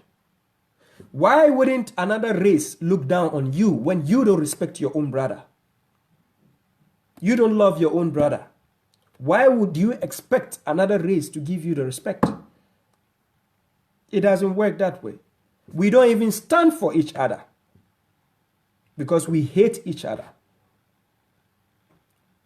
And now we are talking about racism. The problem black man has is beyond racism. You have a problem with your maker in the first place. How can you expect your problem to be solved? Because your only problem you have at the workplace can be solved by a boss, not by another worker. You take your complaint to the boss, then he gives you the solution. When you have a fallout with the boss, not even another worker can help you fix your problems. And this is the problem with the children of Israel. Now, let's go back to the proofs. So, when you go to the Bible now, you go to the book of Genesis chapter 17 verse 19. And God said, Sarah thy wife shall bear thee, that is Abraham, a son indeed. And thou shalt call his name Isaac. I will establish my covenant with him for an everlasting covenant, and with his seed, that is Jacob, after him. We saw the covenant, which has to keep going. We have to serve God. That is the main purpose of your life. It doesn't mean you cannot go to work at McDonald's and go. No. Your main purpose of your life is to serve God first. So whichever other rules somebody gives you that goes against God, put that person's own aside and follow the one God gives you. Because at the end of the day, even if you have appointment today, tomorrow you can die today. God doesn't care about that. He gave you a time limit to do what he asked you to do. When you go to your workplace, the boss tells you to come 1 and close at 6. He told you what to do. When the time is up and you are not able to achieve what he told you to do, you have lost. How do you get your salary? You are lost. So similarly, God brought us here for a purpose, and he gave us a covenant to abide by. Ask yourself, are you abiding by it?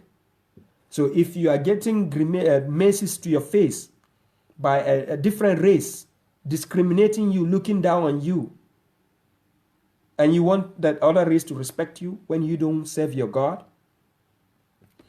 Now, when I take you to Genesis chapter 28, verse 10 of the Bible, let's see Jacob. When you read throughout the verse coming down, when Jacob saw a dream, and in the dream, this is what God told him. And it says, and behold, the Lord stood above it and said, I am the Lord God of Abraham thy father, and the God of Isaac. The land whereon thou liest, to thee I will give it, and to thy seed. And thy seed shall be as the dust of the earth, and thou shalt spread abroad to the west, to the east, and to the north, and to the south. And in thee and in thy seed shall all the families of the earth be blessed. Now tell me, which continent can you not find a black man? Where can you not find a black man? Most of the places on earth, a black man was the first person to discover it. Go to the Aborigine of Australia, go and find the history. Go to Argentina, go to America and find out the history. Don't let the white man lie to you with your history. You are the inheritors of the earth in the first place.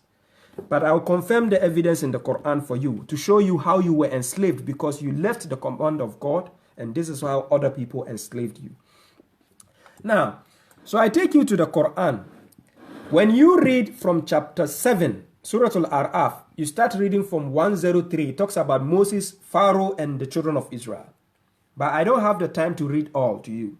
So I'm just aiding you by giving you the help to understand that when you have time, start reading from chapter 7, verse 103. Try to get the authentic translation of that verse, the verses, and read. Now, I will only shorten the verse to read some relevant part for you according to the topic I'm doing. So when you start reading from chapter 7, start from 103. It starts about Moses coming down. Now, I will start with you from 159 instead of 103. This is what God says. I'm reading the interpretation. And among the people of Moses is a nation guiding to the truth, by it they do justice. And we divided them into 12 tribal nations. That is Asbat. When you say Asbat, it means grandsons or tribal nations. Tribal, right? Tribes. And we inspired to Moses when his people asked him for water. Strike the stone with your staff. Then 12 springs poured from it. Every people, that is every type of nation, already knew their drinking place. And we shaded them with clouds and sent down to them manna and quails. Eat from the good things which we have provided for you. And they did not wrong us, but they were wronging themselves, even though God did all this favor to the children of Israel, right? Now, what I want you to understand is, when you started reading from above, chapter 7, verse 103, it tells you the weakness of the children of Israel, that they are not willing to abide by rules.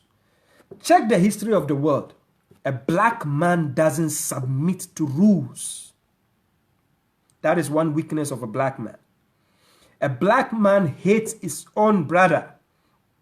A black man is more likely to fall in idol worship. A black man is more likely to be taken as a slave. A black man is only interested in gaining the world. And yet he is still enslaved. Because he doesn't want to be the boss. And God has made you the boss on earth, but you left it aside because you don't want to follow the simple rule. Because with the rules of God, we can become bosses on earth. But when we leave the rules of God aside, you expect the same God to make you a boss? No. He will make other people bosses over you. So I'm going to show you the evidence right now. And then they were told, dwell in this town and eat there from wherever you want, and say humbleness, and enter the gates, in obeisance. That is sujjadan, in obeisance in this context. We will forgive you your faults. We will augment those who are benevolent. God will augment those who are benevolent. Now, according to chapter 7 of the Quran, verse 56, the mercy of God is closer for people who do good, benevolent, not the corrupters. If you are a corrupted person, the mercy of God is not closer to you. Now, but those who were unjust among them changed to a word other than what they were told. So we sent a punishment from the sky upon them because they were transgressing. That is the children of Israel. So now God says, ask them, he's telling the prophet, alayhi salam, the messenger, ask them about the town which was existing by the sea when they trespassed on the Sabbath.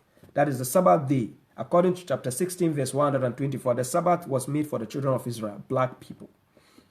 When the officials came to them on the day of their Sabbath as legislated, and the day there was no Sabbath, they did not come to them. Thus did we test them because they were acting immoral. You don't follow the rules of God, he will also punish you in a different way.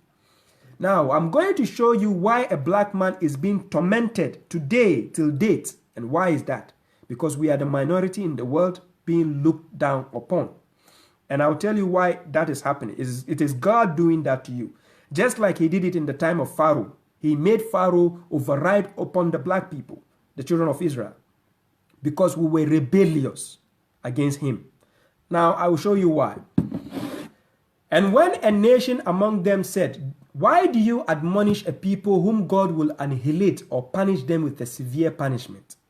They said, to be pardoned by your Lord, and perhaps they will become pious.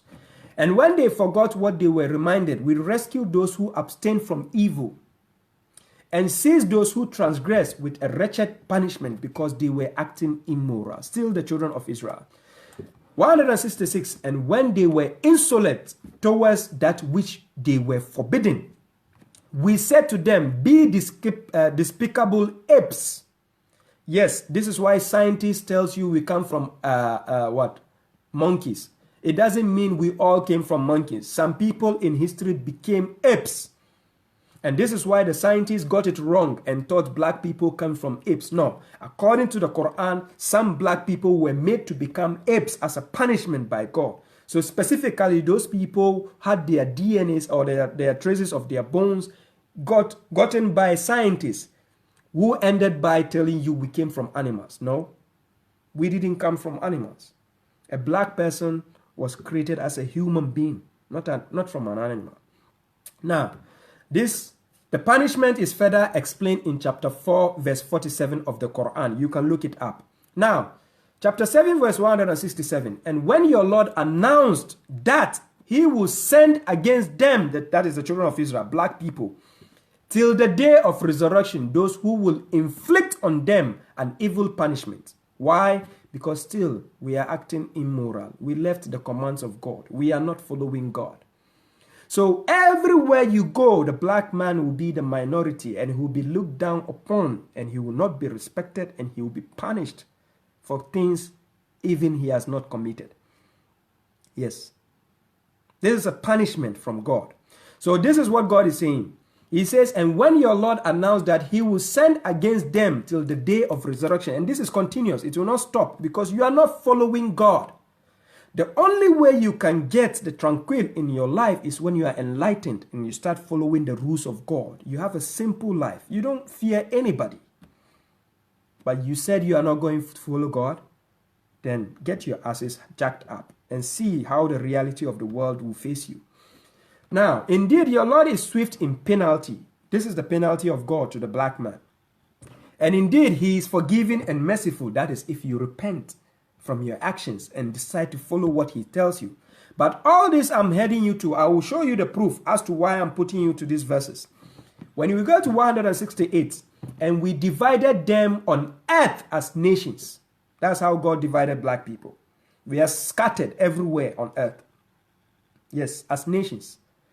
Some of them were righteous, and some of them were other than that. And we tested them with goodness and badness so that they will revert. But still, ask yourself, the most corrupt attitude on earth. Don't think it's the white man. Don't think it's the Chinese man. It's the black man himself. All this made in China bad stuff they are making and exporting to Africa. Who are the ones opening the doors for these things to come in Africa? Is it not the leaders, the same African leaders? The slave trade, which was done in Africa, is it not the same African person who sold Africans to blacks to the white people? Is it not the same African black people who gave the chance for the Arabs to come into the black community and enslave blacks? So the black man is his own enemy. Nobody else. Now let's move on.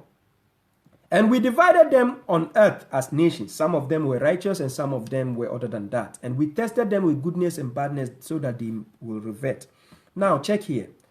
Chapter 7 verse 169 says, then he succeeded after them successors who inherited the book. That is the book given to Moses. Chapter 17 verse 2. God gave the book to Moses so that it can be a guidance for the children of Israel. Now God keeps succeeding after the children of Israel, still children of Israel, but they succeeded and inherited the book. Now check what happened. Taking the exhibition of this lower life and saying, we will be forgiven. That is a black man left to prayers. Instead of using his intellectual brain to stand for himself, he is always relying on forgiveness and praying. Do the right thing and black man will say, oh, God will forgive me. They kill his brother and say, oh, I forgive you. God, may God have mercy on you. Are you kidding me? You kill a white man and see if he forgives you. Then he succeeded after them, successors who inherited the book, taking the exhibition of this lower life and saying, we will be forgiven. But when an exhibition like it comes to them, they take it. Was the covenant of the book not taken from them, the children of Israel, that they would not say about God except the truth and study what is therein, because knowledge is power? The book of Isaiah says, for lack of knowledge, my people perish. A black man doesn't want to be enlightened. You try to enlighten a black man, you become an enemy. He prefers a different race to enlighten him. That other race who enlighten him is going to enslave you. Because he doesn't want you to be his equal. He would rather want you to be under him, the underdog. So when will the black man reason and think that the children of Israel, we were the one preferred over all nations of the earth? We were the one who have the prominent prophets among us.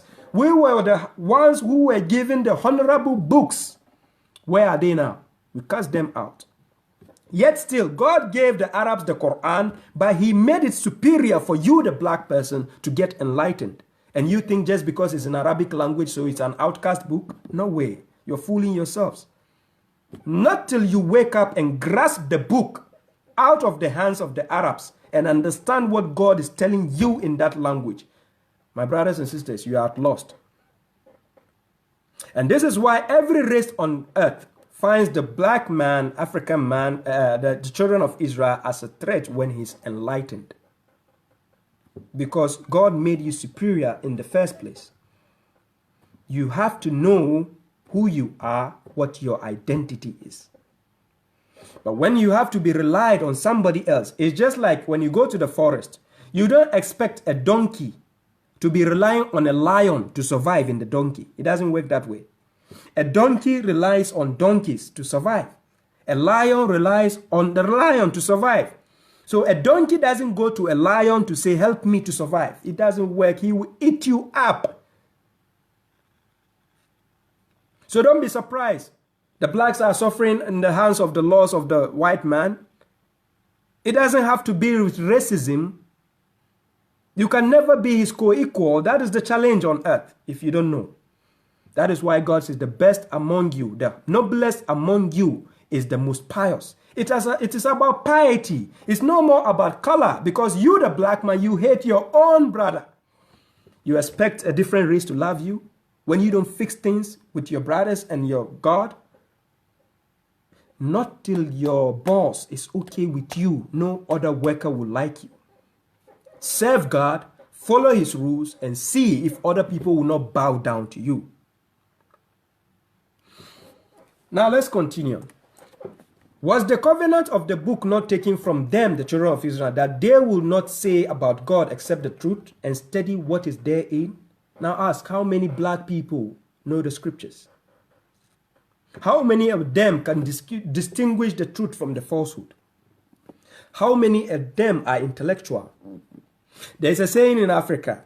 The funny part is, you hear a black man, you write a notice for him, he will just enter, he will break the law. You tell him, hey man, did you read the notice? He will tell you, oh man, come on, you know, we Africans, we don't read. You're proud of that? Why wouldn't Donald Trump call you a shithole?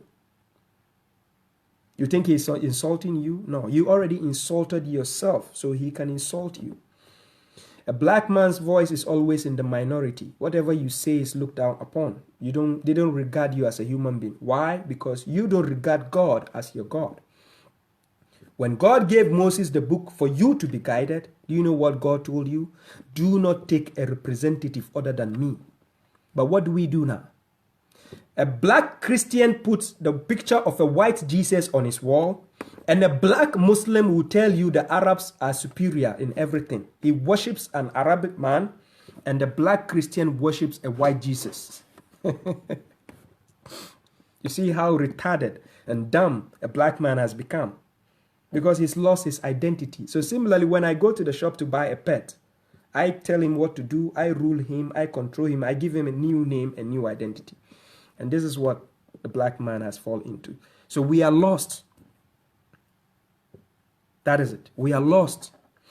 Now, when God is talking to you, the children of Israel, and tells you he prefers you over all the nations on earth, it doesn't mean all nations are not good. It doesn't mean other nations are bad. This is why specifically he chose the Arabic nation and gave them the Quran, so that he could test you with the knowledge he has given you. But how has it gotten us to? Still down there, whilst we were made to be superior. Now, we continue. God says, and the home of the hereafter is better for those who are pious. Will you then not reason? Now, it's just like you going to work, your workplace, and you're not doing the work as the boss asks you to do. Do you expect to get a better salary? No, you can't. It doesn't mean when God is talking about the hereafter, we should exclude the world and cast the world out. And we say, we pray to God, God, please let me enter paradise, without doing what God tells you to do. Go to your boss. Don't go to work, but go to your boss and plead and tell him, pay me my salary, and see how your boss will kick your ass. Yes. And this is what the children of Israel have been limited to. Always relying on prayers. Oh God, forgive us. Oh God, do this for us. Oh God, do this. Do you think prayers like that? Is that how God asks you to pray? Just like that? Just pray and get what you want? Now, when we say the children of Israel, but before I go that, I continue to chapter 7, verse 170. As for those who adhere to the book and establish the salat, indeed, we will not waste the reward of the reformers. That's a reformer, right? Now, when we say you adhere to the book, to uphold the book and establish the salat doesn't necessarily mean you are just holding the book and then praying. You hold the book and just pray. No. The idea of the book is to study what is therein. You adhere to the book, you take the book, the liturgies you attend to. You wash your hands to go and stand and recite the book. You are not just reciting for blessings and no. You are to be studying the book and know what God is telling you. And you abide by it. So when God says in chapter 29 verse 45, Inna salata tanha anil fashai wal munkar, that the salat restrains you from the abomination and other immorality and abomination. Because in your salat, you must know what God is telling you through the scriptures. So according to chapter 16 of the Quran, verse 90, God is the one who forbids you from the immorality and the abomination. So through the book of God that you are attending your salat, you should know what God is forbidding you from.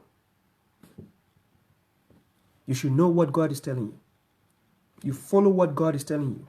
The reason why God gave you the timing so that you can establish the salat, because you have your own errands. You have your time for work and other things to do.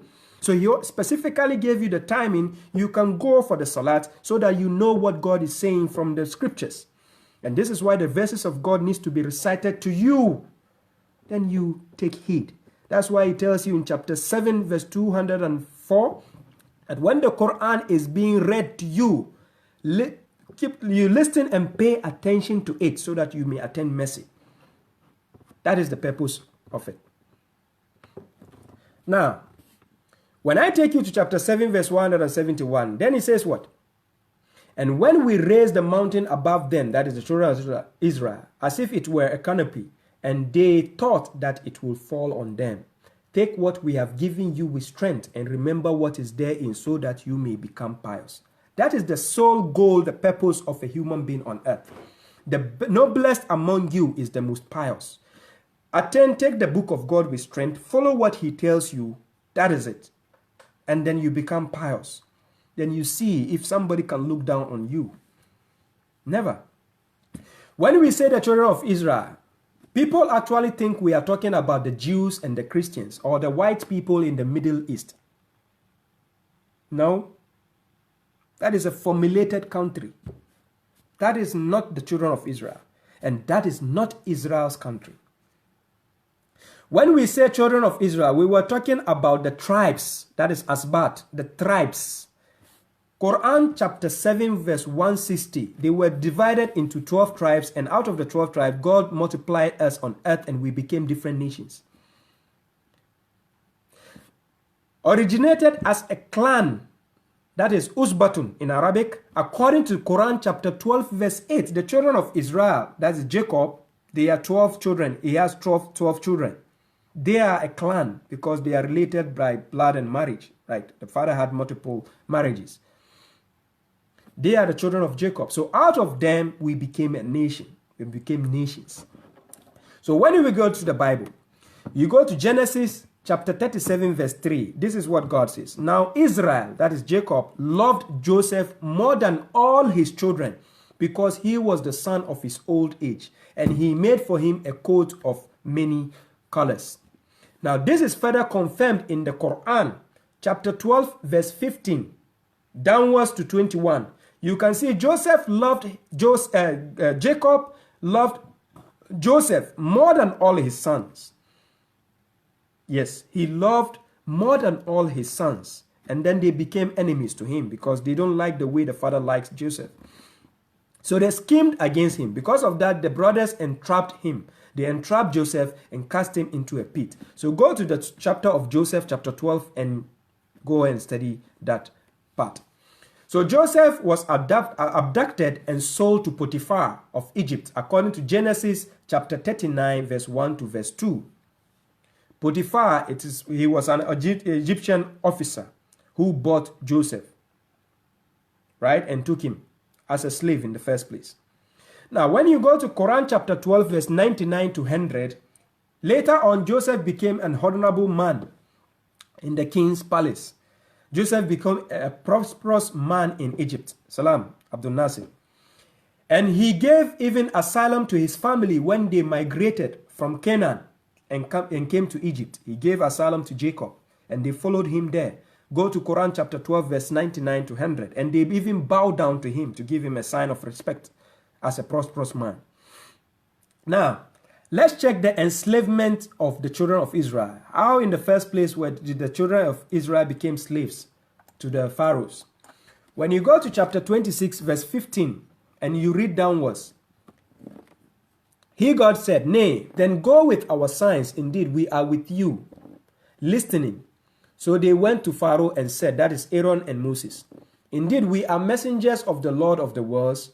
Then verse 17, that sent the children of Israel along with us. Because Pharaoh at that time of Moses was enslaving the children of Israel. Now remember, the Pharaoh of the time of Joseph is different from the Pharaoh in the time of Moses. But it's a kingdom. So they have titles. They have Pharaoh number 1, Pharaoh number 2, Pharaoh number 3. Right? So at the time of Moses, that Pharaoh decided to enslave the children of Israel because they sought for asylum at the time of Joseph. They came from Bedouin and came to seek asylum in Egypt, Misra. So Joseph took them, his family, to stay in Egypt, in the house of Pharaoh. This is how when the pharaohs were like going on, the Pharaoh at the time of Moses decided to enslave the children of Israel at his time. So when you go back to the Quran, when you read, you understand the concept. That send the children of Israel along with us. He said, Pharaoh said, did we not raise you among us as a child? He's telling Moses. And you lingered among us for years of your life? He's asking Moses. And you committed your act which you committed while you were one of the disbelievers, because Moses killed somebody by mistake. He punched somebody and that person died.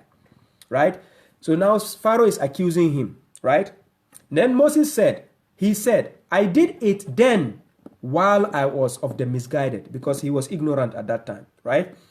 Then verse 26, chapter 26, verse 21 says, so I fled from you, Pharaoh, when I feared you, but my Lord granted me judgment, that is sound judgment, and made me one of the messengers. So verse 22 says, and these were favors which you, Pharaoh, obliged me in order to enslave the children of Israel. So when a black man, you refuse to be enlightened and learn and study and get knowledge, whoever will teach you, on the other hand, will enslave you, because you are under him, not above him. He will teach you a different history, change your identity, and enslave you, just like we do to pets. Now, when we continue to chapter 23, verse 45 of the Quran, then we sent Moses and his brother Aaron with our signs and a clear authority to Pharaoh and his assembly, but they became arrogant and became haughty people. Why did they become arrogant? I'll show you. And they said, should we believe two men like us while they are people are our slaves? This is why a black man's voice doesn't stand the ground, because you are being looked down upon as a slave. So when you speak, you are not respected. So not till you stand your ground, you get enough knowledge in your head, as God wanted you to have knowledge already, to study and have knowledge. Knowledge is power. You will always be enslaved. So this is what Pharaoh told Moses and Aaron. And they said, should we believe two men like us while their people are our slaves? No way. You don't expect a person to believe you when you are a slave to him, when he is the one feeding you, giving you all the things you want. Now look at all the popular black athletes, whether athletes, musicians, whether celebrities, whether movie actors. Who give them the roles they act? Who produces their songs? Who make them famous? Who make them celebrities? Is it not a white man, another race sponsoring them? So how can you be superior when you are still under somebody? Not till you own your own corporations. Not till you own your own knowledge and wisdom and understanding. You are still a slave to somebody's ideology. Look at the African countries. When are they going to stand for themselves? When are they going to stop relying on other races to build their countries for them? When you have natural resources being blessed by God already? He blessed you with a lot of things already, natural resources, gold, silver, oil, everything. And you're struggling? Yes, because you don't want to learn. You don't want to study. You don't want to get up and do something for yourself. So obviously, if I have to catch fish and bring it to you, I will enslave you. And that is what the black man is facing. And this is what the children of Israel did. They went under Pharaoh, trying to let Pharaoh feed them, take care of them. He will enslave you. Yes. He will enslave you. So now what happened? When we go to chapter 26, verse 52 downwards, let's see how the children of Israel inherited the lands. What happened before God made them become inheritors. And we inspired to Moses that travel with my servant. Indeed, you will be pursued. That is after he took the children of Israel. Then Pharaoh sent gatherers into the cities. Indeed, these people are a small gang. But indeed, they are irritating us. And so let us all watch out. Consequently, we ousted them from the gardens with spring, as well as treasures, because Egypt is full of treasures. Treasures and an honorable place. Verse 59, thus we caused the children of Israel to inherit them. Now ask yourself, if the children of Israel inherited Egypt with all the treasures, with all the golds, how come Egypt belongs to Arab country now? Whoa, something is wrong here. You are meant to inherit something, and at the end of the day, you are not the inheritor, you don't have it anymore. What happened? Let's check. So when Pharaoh was pursuing the children of Israel, he pursued them to the east, for they were pursued to the east. Now imagine Egypt being where it is on the map of Africa. Check African map. And then they were pursued to the east, so they crossed the sea, and then they entered the Middle Eastern zone. Now, let's understand this concept. And when the two assembled saw each other, that is chapter 26, verse 61, the companions of Moses said, indeed, we will surely be caught. They gave up. Now let's see the evidence. I jump with you to chapter 10 verse 90 and continue with you so you understand the concept. So we made the children of Israel pass through the sea, that is to the eastern zone. And Pharaoh and his soldiers pursued them in oppression and antagonism until when the drowning overtook him, he said, I believe that there is no God except the one in whom the children of Israel have believed. Because the children of Israel were Muslims. They are Muslims, yes, submitters to God. Not Jews, not Christians, no. And I am of the submitters. And God says what? Now, whilst you had disobeyed before and you were of the corrupters, because God doesn't like corrupters. So today we will save you by your body, not by the soul, by the body, so that you may be a sign for whoever comes after you. And indeed, many of the people are heedless of our signs. So Pharaoh was saved by the body, not by the soul. He died, but the body was preserved. So the body is still preserved till date. Now, when you go to verse 93, it says, and we have suddenly accommodated the children of Israel in a sincere accommodation and provided them with good things. But they did not dispute until the knowledge came to them. Indeed, your Lord will judge between them on the day of resurrection concerning what they have been disputing about. Because God gave us the Quran to solve most of what we are disputing. And still, black people are still at odds with each other. They hate each other, so there's no cooperation. So when you go to Africa right now, some parts of Africa has been colonized by French countries, and some parts of Africa has been colonized by British countries, and some by Spanish. So we have been divided. So when you leave Ghana, the next neighboring country is a French-speaking country. How can a Frenchman cooperate with an Englishman? It doesn't work. This is how we have been divided, because we refuse to be intellectual people, to study, to reason. Now, we can see from the evidence God gave the children of Israel accommodation on earth. But now let me show you something interesting. That we are the ones who were given the earth, both east and west, to inherit. But how come we lose it all? How come we lost Australia? How come we lost America? How come we lost Europe and the Southern American side? And now we are limited to Africa, and now even Africa is not for us. We are being colonized and ruled still. Why? Because we left God, and I'm going to show you. Now, chapter 7, verse 137. And we transmitted to the people who were oppressed, that is the children of Israel, the eastern of the earth and its western. God transmitted the earth, that is to cause to be inherited, both the eastern and the western side, which we had blessed therein, and the good word of your Lord was fulfilled to the children of Israel for what they had endured. And we destroyed what Pharaoh and his people were manufacturing and what they were erecting of trellises. Now, when you go to chapter 17 of the Quran, verse 101 to 104, something interesting is here. And we had suddenly given Moses 9 signs as proofs. You want to know these 9 signs?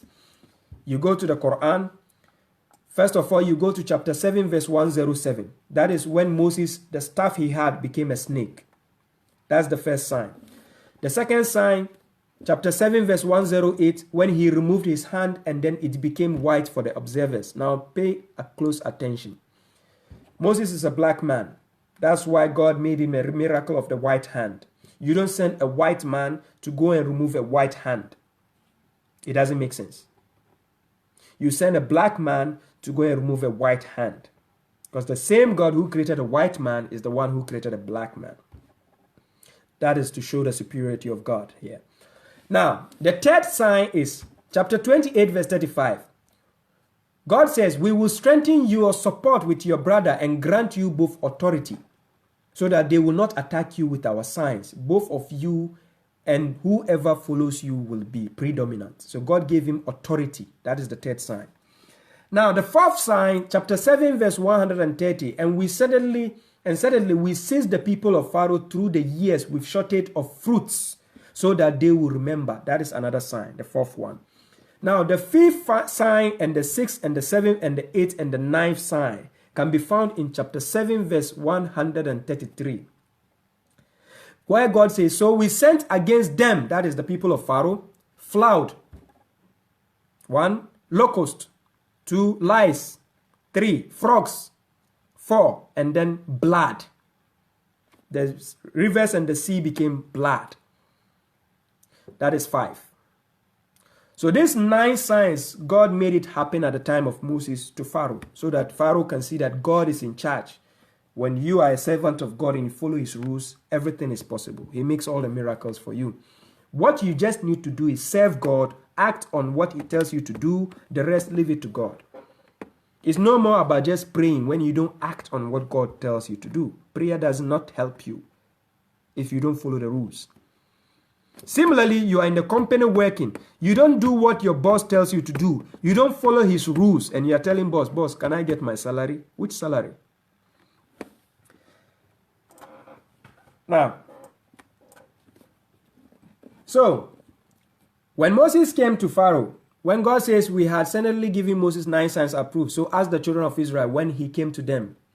Then Pharaoh said to him, "Oh Moses, indeed I think you are bewitched. You are under a spell." That's what Pharaoh told Moses. Now remember, chapter 26, verse 33, the white hand is a symbol that God has to show through a black man. It can never be a white man. Chapter 17, verse 102, he said, "You certainly know," Moses is talking, "you certainly know none revealed this except the Lord of the heavens and the earth as insight. And O Pharaoh, indeed, I think you are doomed." Chapter 17, verse 103, "And he intended to harass them out of the land. So we drowned him and those with him altogether." We have seen the evidence in chapter 10. "And we said to the children of Israel after him," listen carefully, after Pharaoh, "dwell in the land." Which land? Egypt. "And when the promise of the hereafter comes, we will bring you in gathering." So Egypt was given to the black people, Israel. Now check, which people are living in Egypt now?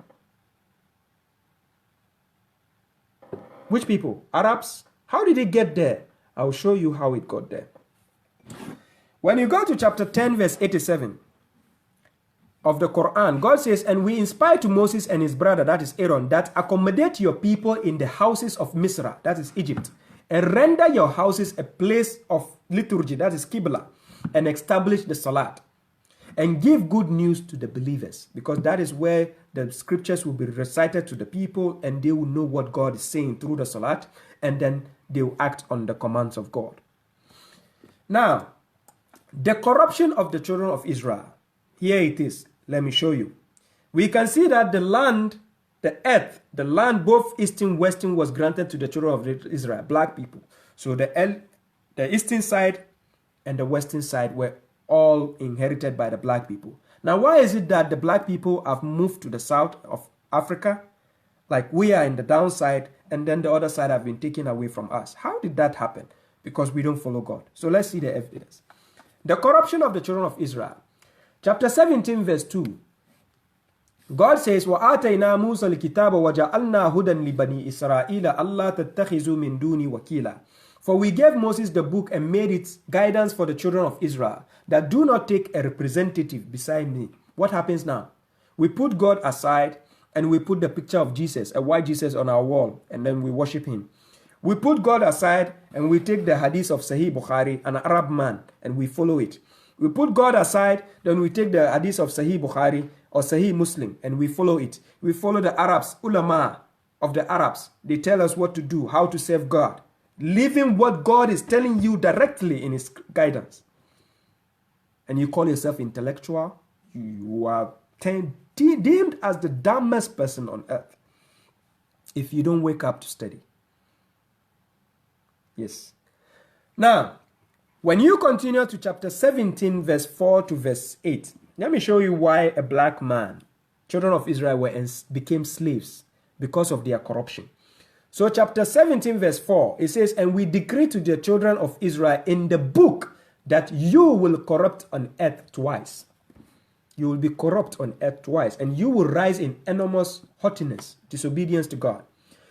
So when the first promise of the two came, we sent servant of ours. Remember, God chose children of Israel as his servants, but because they rebelled, God now has to go and choose the Arabs to be his servants through Muhammad alayhi salam. They became the servants of God. Now, So now God has to send the Arabs to fight with the black people, children of Israel, because they are rebellious. They don't follow God. So now we declare to the children of Israel in the book that you will corrupt on earth twice and you rise in enormous haughtiness. So when the first promise of the two came, we sent servants of ours, those of strength and might against you. And they pried through the houses, and the promise was effective. That is the first one. Then we returned one time for you against them. And we reinforced you, the children of Israel, with wealth and sons, and we made you greater in troops. Verse 7, and if you do good, you do good for yourselves. And if you do bad, that is for your own selves again. And when the last promise came to distress your faces, and that they entered the mosque, remember, when we were given the Egypt, we were given the earth to inherit, we build the place of what? Serving God. That is the masjid. Now, they entered the masjid, into the masjid, just as they entered it the first time to destroy whatever was elevated in destruction. They destroyed everything. Yes, because we are not following God. How can we have a masjid whereby we are not even worshiping, serving God? It's useless. It's better to be destroyed. So God sent his servant that he has chosen among the Arabs to come and discipline these people who call themselves children of Israel, but yet they are corrupted. Then verse 8, perhaps your Lord will have mercy on you. Perhaps. But if you repeat the corruption, we will repeat the punishment by sending servants again against you to deal with you, just like the black man is being facing on earth today. You repeat your corruption, then God sends somebody to discipline you because you don't follow God. So how can you be superior? But when Moses and his people were following God, not even Pharaoh could stand his way. And this is the lesson that God is trying to teach you, the black man. When you are following God, you are superior to anybody. But when you are not following his rules, you are inferior. You are not regarded as a human being. The other day, President Putin was saying Africa is a graveyard. Donald Trump was saying Africa is shithole. Some people are getting offended. Why will you get offended when you are already insulting your own selves? Now, God says, for we have made hell as a mat for the disbelievers. Now, when you go to Quran chapter 8, verse 70, at the time of the Prophet Muhammad, you can see they took captives. When they fight you, they take you as captives. Throughout history, captives who are taken are black people, aborigines of Australia, slave trade, slaves of America. Go and check the history. Blacks are the only ones to be enslaved and are still being enslaved on earth today. Chapter 24, verse 32 of the Quran, God says, and marry the widows among you as well as the righteous among your slaves and your bondmates. When you are taken as a captive, you become a slave. And this is how blacks mix up with them. The children of Israel mixed up with them. And we're taken as slaves. So today you and I have slave names. Because we have lost our identity. We are the children of Israel. But where is our identity now? My name is Shoaib Abdullahi. That is from the Arabic zone. You are called Michael Jackson. That is from the English zone. A white man enslaved you and gave you that name. Now I'm called Shoaib Abdullahi. Where's my real identity? It's lost. Where is it? We've been changed. So not till we go back to God to explain to us who we are, we can never know where we are going. That is the point. A Chinese man, no matter how a Chinese man try to use a different name, he still have his Chinese name. And one of the reasons that in history we have Malcolm X using the word Malcolm X. He cannot trace his roots anymore. He decided not to use a surname because whose surname is going to use? A white man? He has lost his identity. He doesn't want to be traced back to a white man. So he cancelled his surname. So when you buy a pet, you change the name for it. You change his identity. You change a home for it. He cannot trace back his roots. And this is why God made the Quran uncorrupted, without doubt, so that you can trace your roots and see the history clearly. And then you get enlightened. So knowledge is power, my people. Knowledge is power. Now, I'm almost bringing my topic to an end. What I'm going to do now is, we have rather taken humans as representatives instead of God. Check the history of slaves in America. Check the history of Aboriginal of Australia. Check the history of slave trade in Africa. Blacks were the only people in history to be enslaved and are still being enslaved. Look at what happened recently in Libya. Yeah? Tell me, you do this to a white man, you think you'll be safe when you enslave white people like that? You will not be safe. You do that to a Chinese man, you think you'll be safe? No. Go to the Arab countries and see how a black man is being treated. Go to USA and see how those in power are dealing with a black man when it comes to disloyalty. There is no honesty in dealing with you, because in the first place you lost your touch with your maker. You don't serve your God. So you expect another race to be fair to you? No. Not until you are fair with your maker and fair with your own brother, just like he told you not love your neighbor as yourself, you are out of touch. Everybody will look down on you and enslave you. So please wake up, children of Israel, and follow the book of God. That is all God, the pact he made with you. Look at black Christian churches. Using and worshiping what? White Jesus, and placing a white man above himself. Putting his fake picture of Jesus on their walls. You forgot that his mother is part of the children of Israel, black people.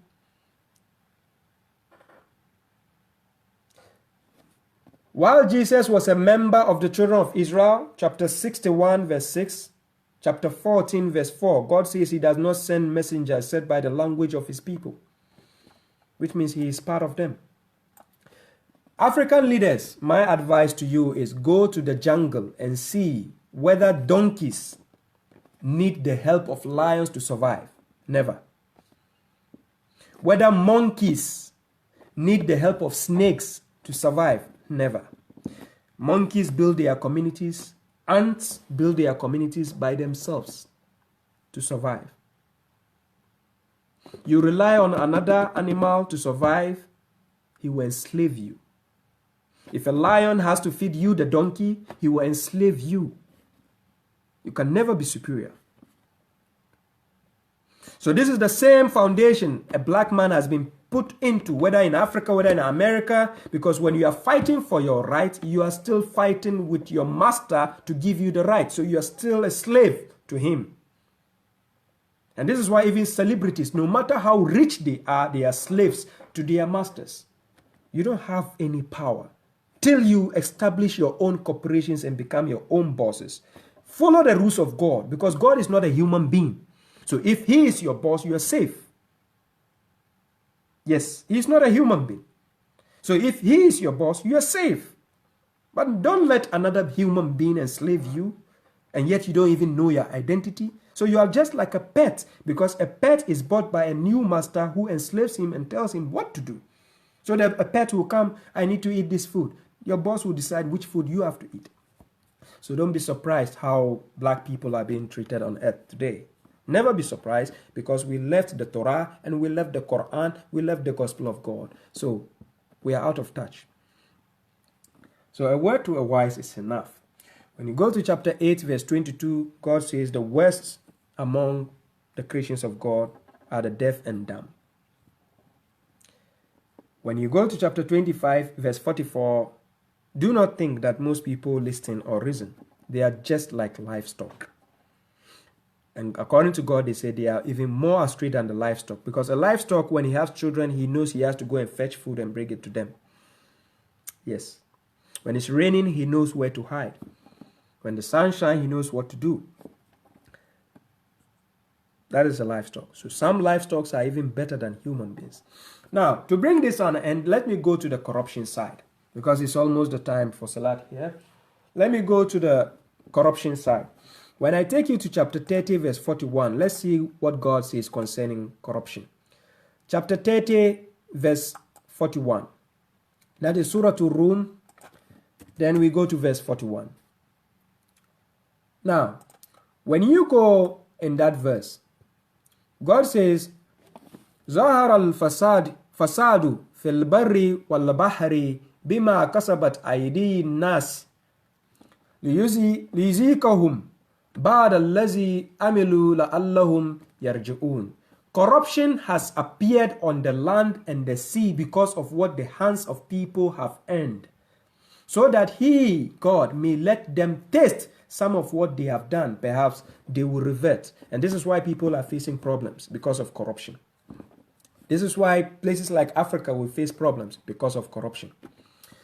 Now, when I move on, I take you to another verse, chapter 2, verse 204 to 206. Surah Al-Baqarah. Then I take you to 204 to 206. Now, it says, وَمِنَ النَّاسِ مَنْ يُعْجِبُكَ قَوْلُهُ فِي حَيَاةِ الدُّنْيَا وَيَشْهَدُ اللَّهَ عَلَى مَا فِي قُلُوبِهِ وَهُوَ أَلَدٌّ لِلْخِصَابِ. And among the people is one whose speech will please you in the worldly life, and he cites God as witness to what is in his heart, while is a fierce disputer, just like the president and the prime ministers or whatever they put in place for you. They come to you and face to the people, sweet talk to you and swear to you and bring the Bible and the Quran and say they are swearing. After that, what happens? God says what? And when he turns away, he strives in the land in order to corrupt therein by destroying cultivation and offspring.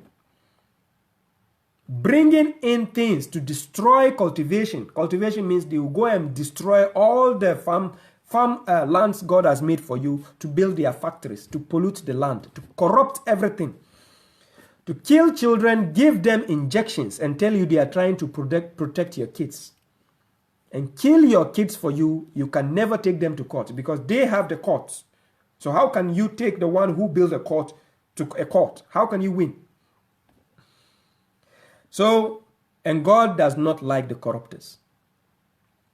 And this is all the fault of the black man in the first place. Now, when you go to 206, and when it is said to him, beware of God, glory in the sin overtakes him, but hell is sufficient for him, and wretched is the resting place. You will die, I will die, you go and face God with your corruption. You end up answering what happens there. So chapter 7, verse 56, I'm almost bringing this topic to an end. Chapter 7, verse 56, God says, وَلَا تُفْسِدُوا فِي الْأَرْضِ بَعْدَ إِصْلَاحِهَا. Then he says, وَادْعُوهُ خَوْفًا وَطَمَعًا إِنَّ رَحْمَةَ اللَّهِ قَرِيبٌ مِنَ الْمُحْسِنِينَ. And do not corrupt on earth after its reformation. This is what God says. After its reformation, do not cause corruption, and invoke him in fear and ambition. Indeed, the mercy of God is near for those who are benevolent. You have to be a good doer before you call on God. Let's say I do whatever my boss asks me to do. The moment I call him and say, boss, I'm waiting for my salary, he has no objection. He will do as I tell him, because I have done what he wants. You cannot expect to be going against, contrary to what God is saying, and then you are praying every day, thinking God will save you. Go to Africa and see how many times they are praying every day. Both the Christians and the Muslims. And go and see how they are struggling. Do you think God is asleep? He's watching you. Or you are fooling yourselves. So he will never answer your prayers. Now, so God says in chapter 8, verse 73, Surah Al-Anfal, and those who have disbelieved are allies of each other. Unless you, the believers, do such, same thing, become allies to each other, there will be discord, fitna on earth, and big corruption. So you can see the disbelievers who are allies of each other, they are implementing laws which goes against God. They tell you being transgender is okay, being homosexual is okay. You understand? Do what you want. You can drink alcohol at the age of 18. You can have sex. Do what you want. They give you such laws. Right? So if you, the believers, don't try to build a nation for yourself, according to chapter 3, verse 104, build a nation, forbid what is bad, exhort people to do good, right? And then follow the commands of God, there will always be chaos and corruption on earth. And this is what we see. Salam, Joab. A big corruption. So now when you go to chapter 9, verse 71. Yes. Chapter 9, verse 71, Surah At-Tawbah. This is what God says concerning believers. When the believers become allies of each other. This is how believers need to become allies. And the believing men and the believing women are allies of each other. They call for kindness and refrain from abomination, and they establish the salat and give the zakat. And they obey God and his messenger. Those are the ones whom God will have mercy upon. Indeed, God is almighty and wise. You can see, we have the destiny in our own hands to decide our faith. It's either we choose to serve God, or we choose to serve the devil. It's either you are in the party of God, Hizbullah, or you are in the party of the devil, Shaitan. Shaitan gives you rules to follow. Change the creation of God. Go against the rules of God. Whilst God is commanding you to set the earth straight without corruption. Now, when you go to chapter 38, verse 28, let's see this question which God is asking. Chapter 38, verse 28, Surah As-Sad. 38, verse 28. Let's see what God says concerning the corruptors. Now, God says what? Or should we render those who believe and do good deeds like the corruptors on earth? Should God do that? Or should we render the pious like the immoral? Do you want God to do that? It doesn't work that way. But God will only do that if the believers start to mingle with the corruptors. So this is why in chapter 6, verse 82, if I take you to chapter 6, verse 82, this is what God says concerning your faith. He says, those who believe, allazina amanu, walam yalbisu imanahum bizulm. Then he says, ulaika lahumul amnu wahum mu'tadun. Those who believe and do not cover or mix their faith with injustice, those will have security while they are guided. So when you are following God and you are guided, you follow his rules, you have security. None can look down on you. You are superior. Just like Moses was superior to Pharaoh. Same thing he promised in chapter 24, verse 55. That those who believe and do good deeds, he what? Make them successes on earth. Just like he did for those before them. So, as I said, in chapter 38, verse 28, God is asking, those who believe and do good deeds, do you want God to render them like the corruptors? No, it doesn't go that way. No, it doesn't go that way. Now, what is happening? They are trying to bring sex education, corrupt our kids, our youth, to make them start thinking about sex already and start practicing it. Because you cannot start teaching a kid something and you say he shouldn't practice it. It doesn't make sense. This is why they are called kids. You leave them as they are. When they get to the right age, you teach them what they deserve to know. That is why in stages we have a baby, then we have like a lad, a child, then we have a puberty age, then we have adolescent age, then we have adult age, then you have old age. It's by gradually. You don't just bring something which a university student is supposed to know to somebody in a kindergarten. It doesn't make sense. But when you are not following the rules of God, this is what happens. So, when you go to the Quran chapter 24, verse 58 to 59, God gave you 3 private times so that you can know the difference of timing between you and your kids who have not attained puberty or who have attained puberty, so that they can know the difference between you and them. Then he gave other times so that you can mingle together.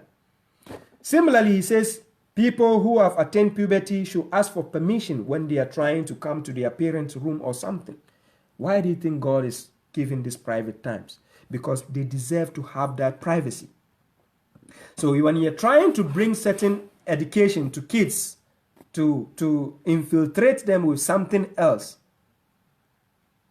and you call it sex education, and that they have to give it to the kids, then that's the corruption of our time. Right? So now, ladies and gentlemen, I'll bring this topic to an end. It's time for my salat. Thanks a lot. Thank you all for your time and effort. And I exhort all of you, those who are interested, to have time and then go through the video after I've ended to see the evidences I've given, to go through for yourself to actually understand who are the children of Israel. Now, before I bring this to an end, and mind you, this topic was not meant to discriminate any other race or to make you think, oh, this race is bad or that race is bad. No. I only talk by the scriptures, gave the relevant evidences to enlighten people with it. It can benefit a white person, it can benefit a black person, it can benefit a Chinese man. It has nothing to do with looking down on another race. It's about enlightening my people, whether you are white, black, blue, and green. Thank you very much once again for being with me. Subhana rabbi izzati amma yasifun wa salamu ala al-mursalin walhamdulillahi rabbil alamin. Peace be upon you all. One love. Salam, Brother Hamza.